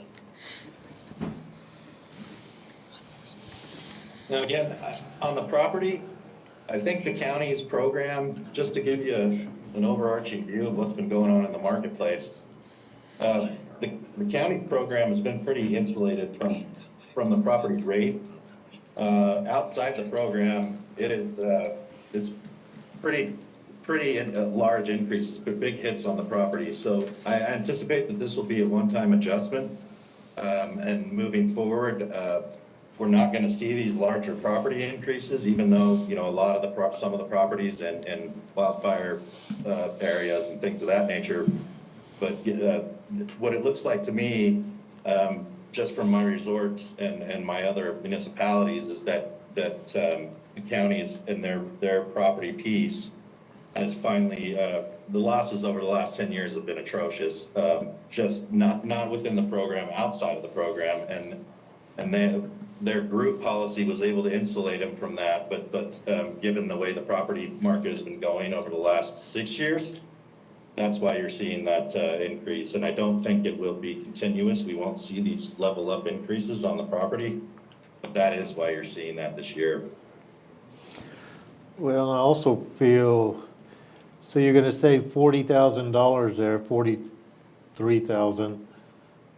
One vehicle is, if you went to the 50, you've already lost everything you saved. I'm still kind of for the lower deductible, my opinion. No, fair enough. Because even a 10,000, any kind of, if you have a property deal and you have a water damage, water line break, it's gonna be more than the 5,000. Sometimes it's right at that, but don't wanna get up there too high, because you're just gonna pay it out of pocket and pay for insurance that you can't use. How many vehicle accidents do we have? Too many. There's quite I a know few. David's got a boneyard out there too, so. I didn't want to call him I out. see that, I don't see the rest. His department is higher. His department is also on the streets 24/7, so it is expected to be higher. Ideally, we'd like to see it at 0, but real world, the miles that they're putting on, unfortunately, it's expected. And they are going to be the highest in the county because they're out all the time. So then you like the $5,000? I do, just because you're not gonna utilize your insurance if you keep a high deductible like that and never be able to, you'd just be paying it out of pocket and not making any claims on it. It's like Obama. Yeah, they combine the auto and the property, so you can, yeah, I get what you're saying, where you wanna stay with the lower deductible just because of the frequency. No.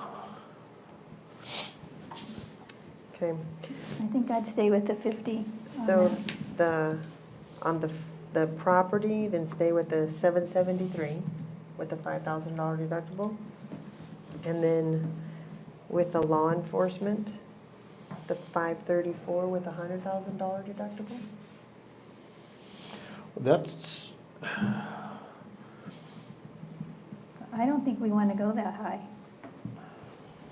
I mean, what is that? On law enforcement? Yes, on law enforcement. Because their vehicles are under the other. They're, correct. Their Okay. vehicles are on the one that we Okay. just did at 5,000. Okay. This is all the other claims that would come against law enforcement for wrongful anything. because you'd be saving, you'd have 3 claims in the bonus if you went to the other deal, if you saved, if you didn't do it. You understand what I'm saying? So, I mean, that's, my deal is to go with the 100,000 and do the middle. That's what I was waiting for. So the 534 with a $100,000 deductible? And then the detention, So explain the detention one, because there's multiple ones on that.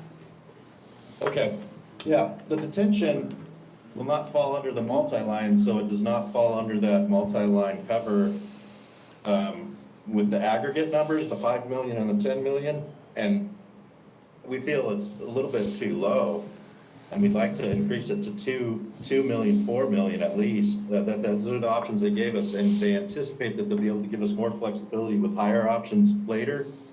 But we feel the limit at that is too low, so they did offer us, with a $250,000 deductible, a 2 million, 4 million, which would double the coverage at the detention center at 467, and then they did also offer a 350,000 deductible at 424. If we did increase, which I think we should, I think we go with the 250 and at the 467. I don't see the benefit of a 350 and saving, $43,000 on that. But I do feel that we need to keep pushing those limits up on the detention center moving forward. And I definitely think we should do the 250 at 467. So I just want to make you aware of that. Again, under Director Sisler's leadership, I think that you're in a very good place with the detention center, but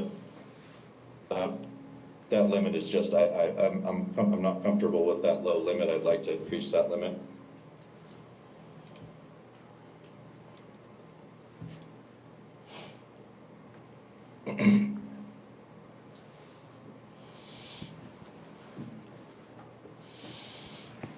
so increasing it $150,000 for the year at a $250,000 deductible per incident. Yes, that would give you an additional $1 million on the underlying general liability occurrence, and it would give you an additional $2 million on the aggregate limit. So per claim, you would add an additional $1 million per claim. As it stands right now, it's only at 1. And earlier, we weren't able to get options just because of we were working through some of those claims. But with, again, kudos to Director Sisler and her team, because that inspection that we did earlier this year went absolutely fantastic. And she is on it, and the partnership is strong with that carrier. And so I think next year we're going to have more options, but this is what they were comfortable giving us this year while they work through the rest of through the claims in the system right now. And if we can't do it this year, just know that we should look at higher limits moving forward. At least I would recommend that. So if we went with the 773, it's actually lower, but it's 6 months. It's actually not lower. Right? Is that, am What I are you looking at? understanding? I'm back at the equipment. I'll go back up there And because then- he's talking about, I was gonna do the overall Oh, I got price difference is, okay. Yeah. so this is only for 6 months, basically. So it's gonna be another 773. They're anticipating No, it'll be 378. 378,000. Oh, that's The what that- total, if you July. package that 6 months, that's coming up in 6 months, it comes out to a total of 1,152,451. So you're looking at 1.1 million instead of the 773.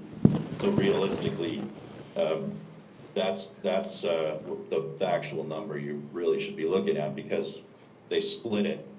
So it'll be an additional 378,000, but it'll be coming in July. Okay.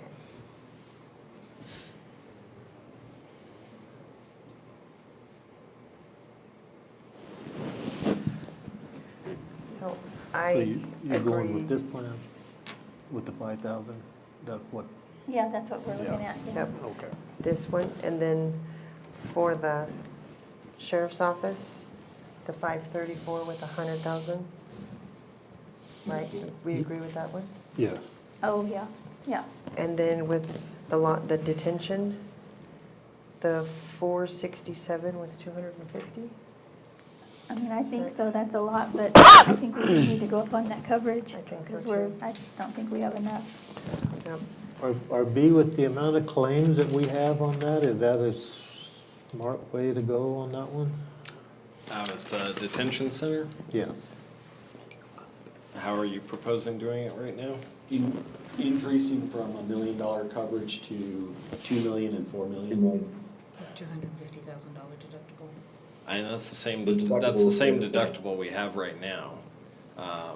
But we only have $1 million in coverage. Yeah, it would be beneficial to have more.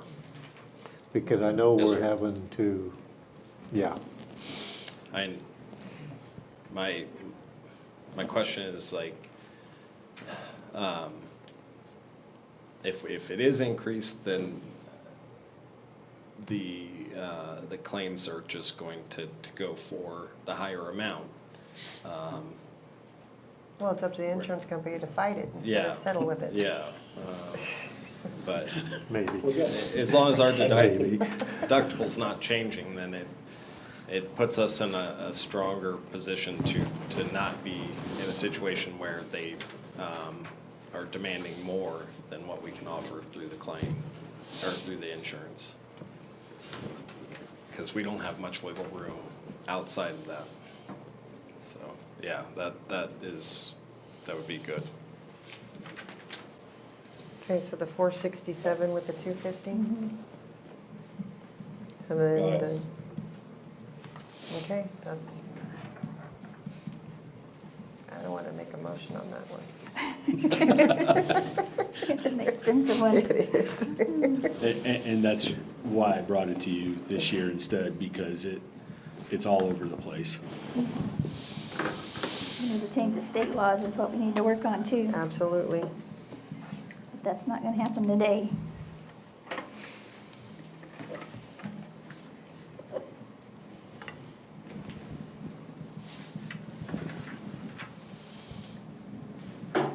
Okay, did you guys get all those, what we're looking at? Between me, Michael, and Matt, yes, we've got it. You got it, okay, so we can do the I've got to motion. fill out these We have- deductible forms tomorrow, so Okay. I'm okay. Okay. All right, I will make a motion for the approval of multi-line and law enforcement coverage for 2026, selecting NMC from multi-line and law enforcement sheriff coverage with QBE specialty for law enforcement detention. I'll second that. All in favor? Aye. Aye. Thank you, Michael. Thank you. Thank you, Matt. Thank you, counselors. Thank you. Let me know if you have any additional questions. I'm available anytime. Thank you. Thank you. Thanks, Matt. Thank you. Okay, so, Hey, Matt, I know this is a little different, but I forgot to ask you during your discussion, whatever happened with the Firewise meetings and stuff, it kind of like it went dead.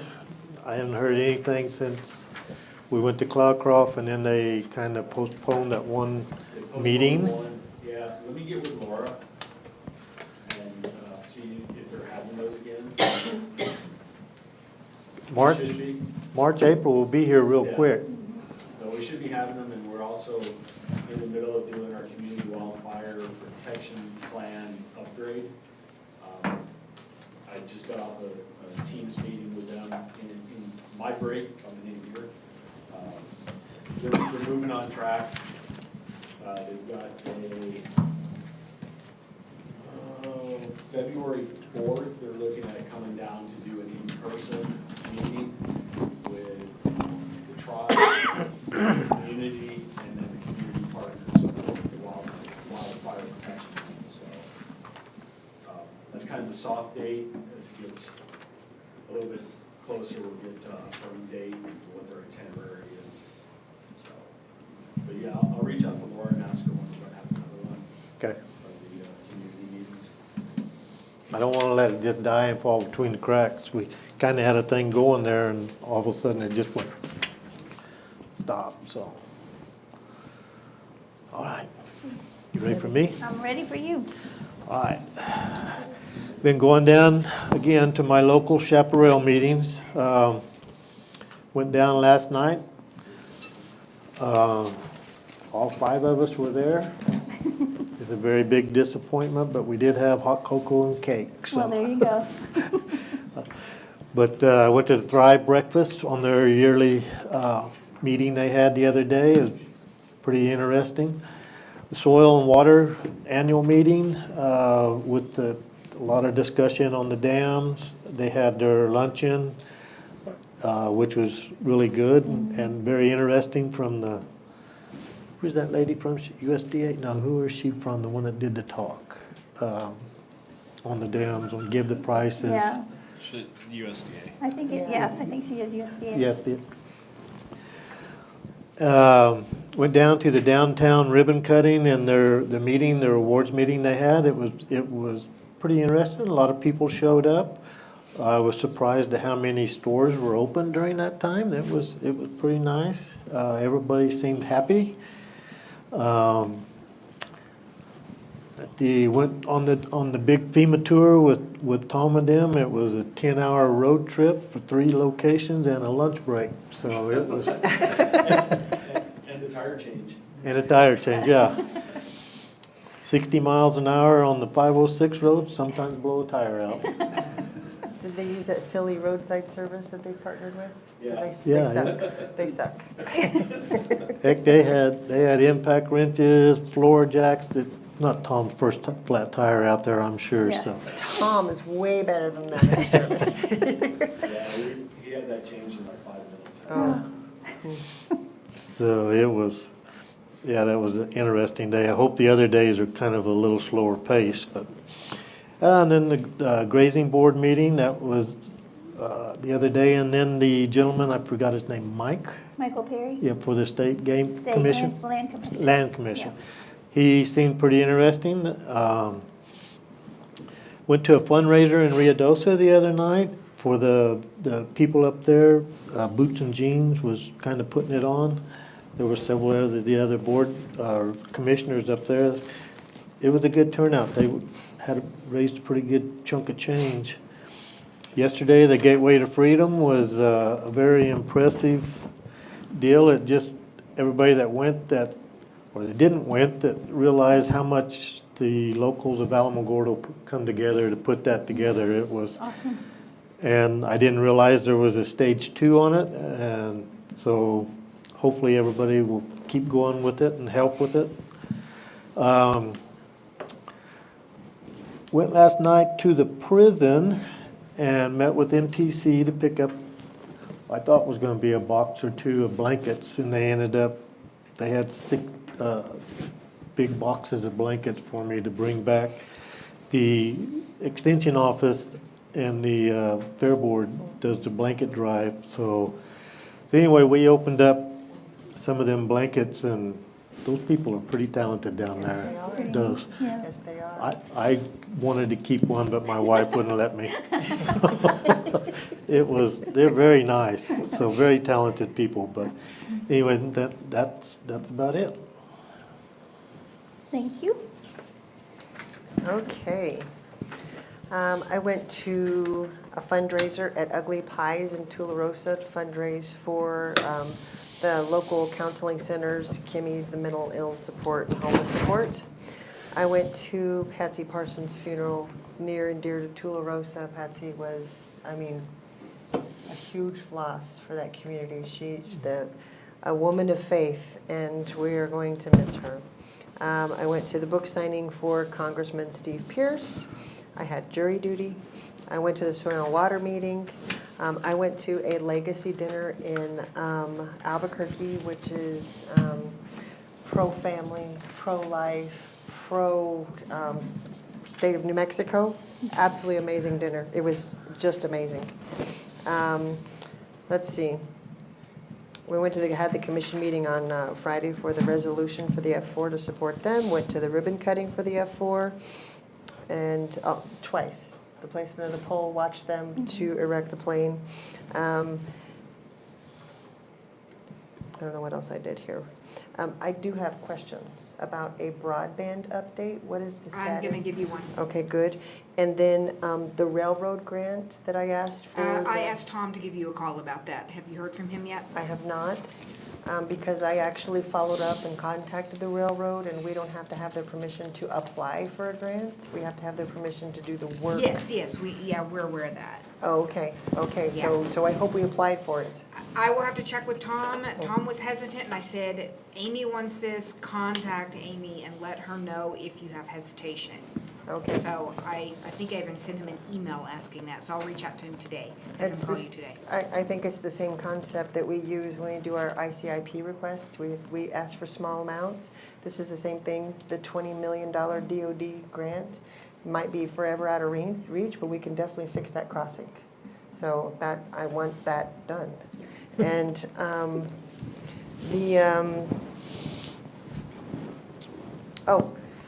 want to know that we just approved that land donation by the convenience center.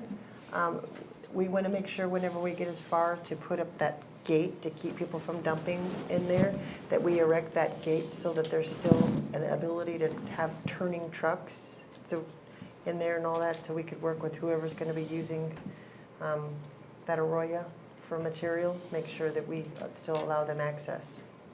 And Otherwise, that easement did get memorialized in the new plat. When we do construct things, we will have to take that into account because it is established and protected. Okay. I think that's all. Oh, no. Last night I went to the very first community listening session up in Corona. This is to get the community input for how the community wants us to deal with addicts, mentally ill, and all of that kind of stuff. I mean, nobody showed up in Corona. They don't really have that problem in Corona. But I really, really encourage people to attend the other meetings. On December 10th, Capitan's meeting, December 11th in Carrizoso, December 12th in Hondo, December 13th in Ruidoso, December 13th in Mescalero, Alamogordo, please attend. That is the December 15th at the Civic Center at 6 o'clock. In Chaparral, it's going to be December 16th at 6 o'clock. In Cloudcroft, December 17th at 6 o'clock. Holloman Air Force Base, I don't know if they have a homeless problem out there. No, but it's December 18th. Sound like the guy from New York was out there. He was hanging out. Yeah. And then in Tularosa, December 19th, 6 o'clock at the Village Hall. So it is really important to get the community feedback. I know that the direction the state wants us to go is, do you understand what the resources are if you encounter somebody? But I really want to hear the community feedback of my passion of some sort of a facility being built and what they expect from this facility. Is it going to be in their backyard? I don't know, but what if it is? That kind of stuff. If the community doesn't speak up, then it might be in your backyard. So we need community input for that, and that's all I have. Okay, done a little bit of traveling. I attended the New Mexico Association of Counties Board meeting and attended a joint meeting with the New Mexico the New Mexico Municipal League in Santa Fe, and we were there to discuss the legislative priorities for the upcoming legislative session. Attended a Zoom meeting hosted by New Mexico Main Street regarding the metropolitan redevelopment area that the city and the county are working on for more housing development. Attended the 4-H Awards. It was a great ceremony. Got the best kids ever in Otero County. Attended the Grazing Advisory Board meeting along with Commissioner Matherly with Michael Perry, who's running for State Land Commissioner, so that was very interesting.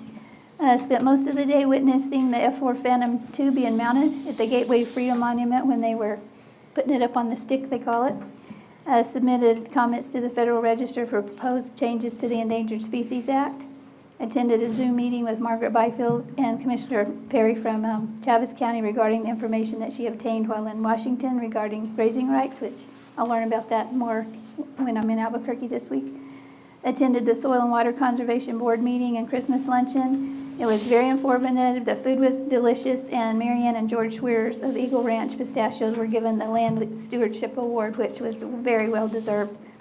Submitted a letter to Congressman Vasquez, Stansbury, and Ledger Fernandez, urging them to vote yes to reauthorize the secure rural funding for FY 2026 and to also provide the back payment of FY 2024 and 2025. That would be nice to get that money. Attended the DARE conference at the Ruidoso Convention Center under Sheriff Robles. Ramrodded that whole thing, and it was amazing. Sergeant Edwards and Deputy Rankin were also there from Otero County, and it was really cool. I went through a whole class with them, and it was very interesting. I'm glad I went up there. And then also attended the F-4 Phantom ribbon cutting yesterday at Gateway Freedom Monument, and there were probably 250, 300 people there. Absolutely. It was really, really good. If you guys haven't gone and seen the jet, go see it, because it's cool. I have one more thing I need Go. to add on. Kudos for our sheriff's department. I've been on the side of the highway a few times, working some accidents and having a lot of conversations with other departments, and they absolutely love the way that your department is ran versus any other departments that they have dealt with. You're policy-driven, you train your officers, and they just say that your department is top-notch. And that was not just from one scene, I heard it from multiple scenes that I was working. So kudos to you for that. Yes, yes. We have the best SO. So Commissioners, Monday I participated in the kickoff meeting for our new agenda software. We're hoping to go live March 1st. I sent out an email to department heads yesterday asking who is submitting your agenda items because they will need to be trained. I haven't heard from some department heads, so if you haven't responded, I need to hear from you by Thursday. So there's a handful I haven't heard from yet. I participated in capital outlay training. I do this every year, thinking maybe they'll change something. They never do. But I did get capital outlay submitted. I notified you of that. We had a staff meeting this month. We had a few absences due to conflicting schedules, but it was a good meeting. We did successfully hire a new wildlife director, Michael Mueller. He comes with experience from the USDA. He's been currently working there for 10 years doing this work for them. He starts Monday.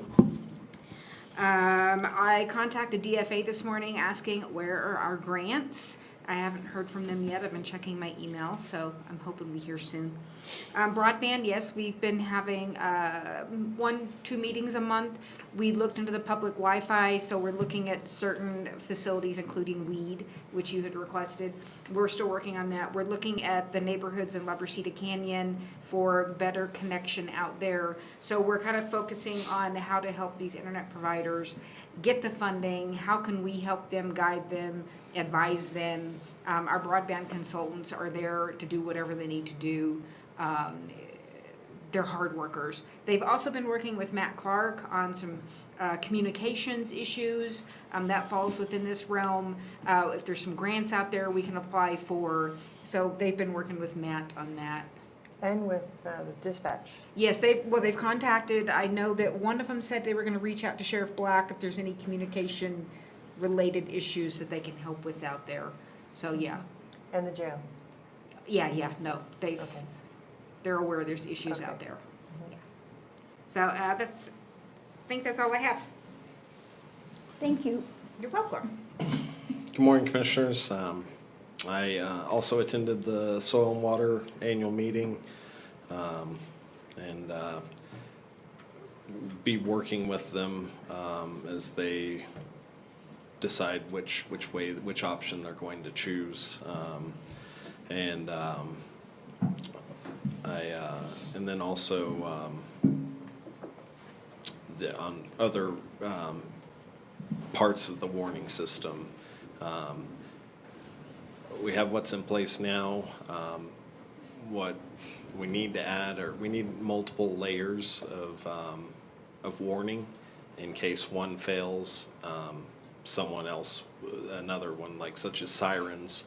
You know, you got sirens, you got the text and emails, and then you know, if the thing has a loudspeaker on it where there can actually be, there's a verbal warning of what's going on, more than just the sirens, because people might tune out the sirens. And then like your last layer is going to be law enforcement and volunteer firefighters going out almost door to door, letting people know that they need to get out. But this last summer, getting that in place was a big step. But we definitely don't want to be in a situation like Texas last year where there was nothing in place and there's a huge loss of life. We are working on streamlining our IPRA process and moving a lot of it under Taberta in conjunction with our software that we purchased to manage it. And so we have a new employee over there who is getting trained now, and part of that is developing the SOPs that will be used. So we'll work on that and hopefully be able to roll that out in January. So that should be helpful and just make us more efficient and hopefully reduce the possibility of missing things. From the grazing meeting 2 weeks ago, I think it was, there were some comments that came out about some issues with Taberta dispatching in the mountains. And so I've got copies of investigations of related to that. I have not finished reviewing them, but I've been told that the matters were looked into, and you know, they're constantly working on improving. Some of these things are just disagreements on how things should work, but I can provide more detail once I get through the investigations. I'm working with Colt Hallen because he brought up at the meeting about issues with notifications related to livestock in the road. And I got the list from Taberta that they have in place for points of contacts, and he reviewed that and said it's very out of date. And so I'm going to work with him to update it and make sure it's a functional list that can be incorporated into the dispatch system. So you get a call of a cow that's on the road on Highway 54 at mile marker whatever, they can look on the list and be like, okay, we need to contact so-and-so to get that addressed.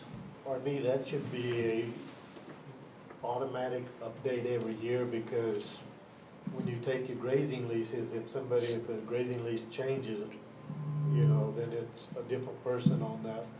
So that should be somehow updated every year.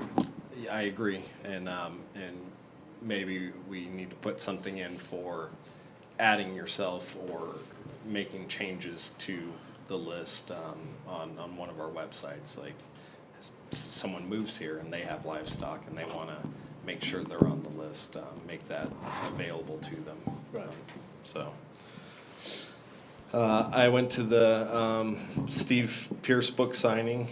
That was interesting, and it's neat to hear some of his story. On Sunday, I went to a book reading and signing at Otero Arts. One of my old classmates, Josh Wheeler, has written a novel, and it is a fictional novel, but it takes stories that have happened here and weaves them into it, and a lot of it takes place out at the White Sands Ranch. And so that was, the book's called High Heaven, if you want to check it out. I am working on opportunity zones. Those were put in place by the Trump administration in, the first time in 2018.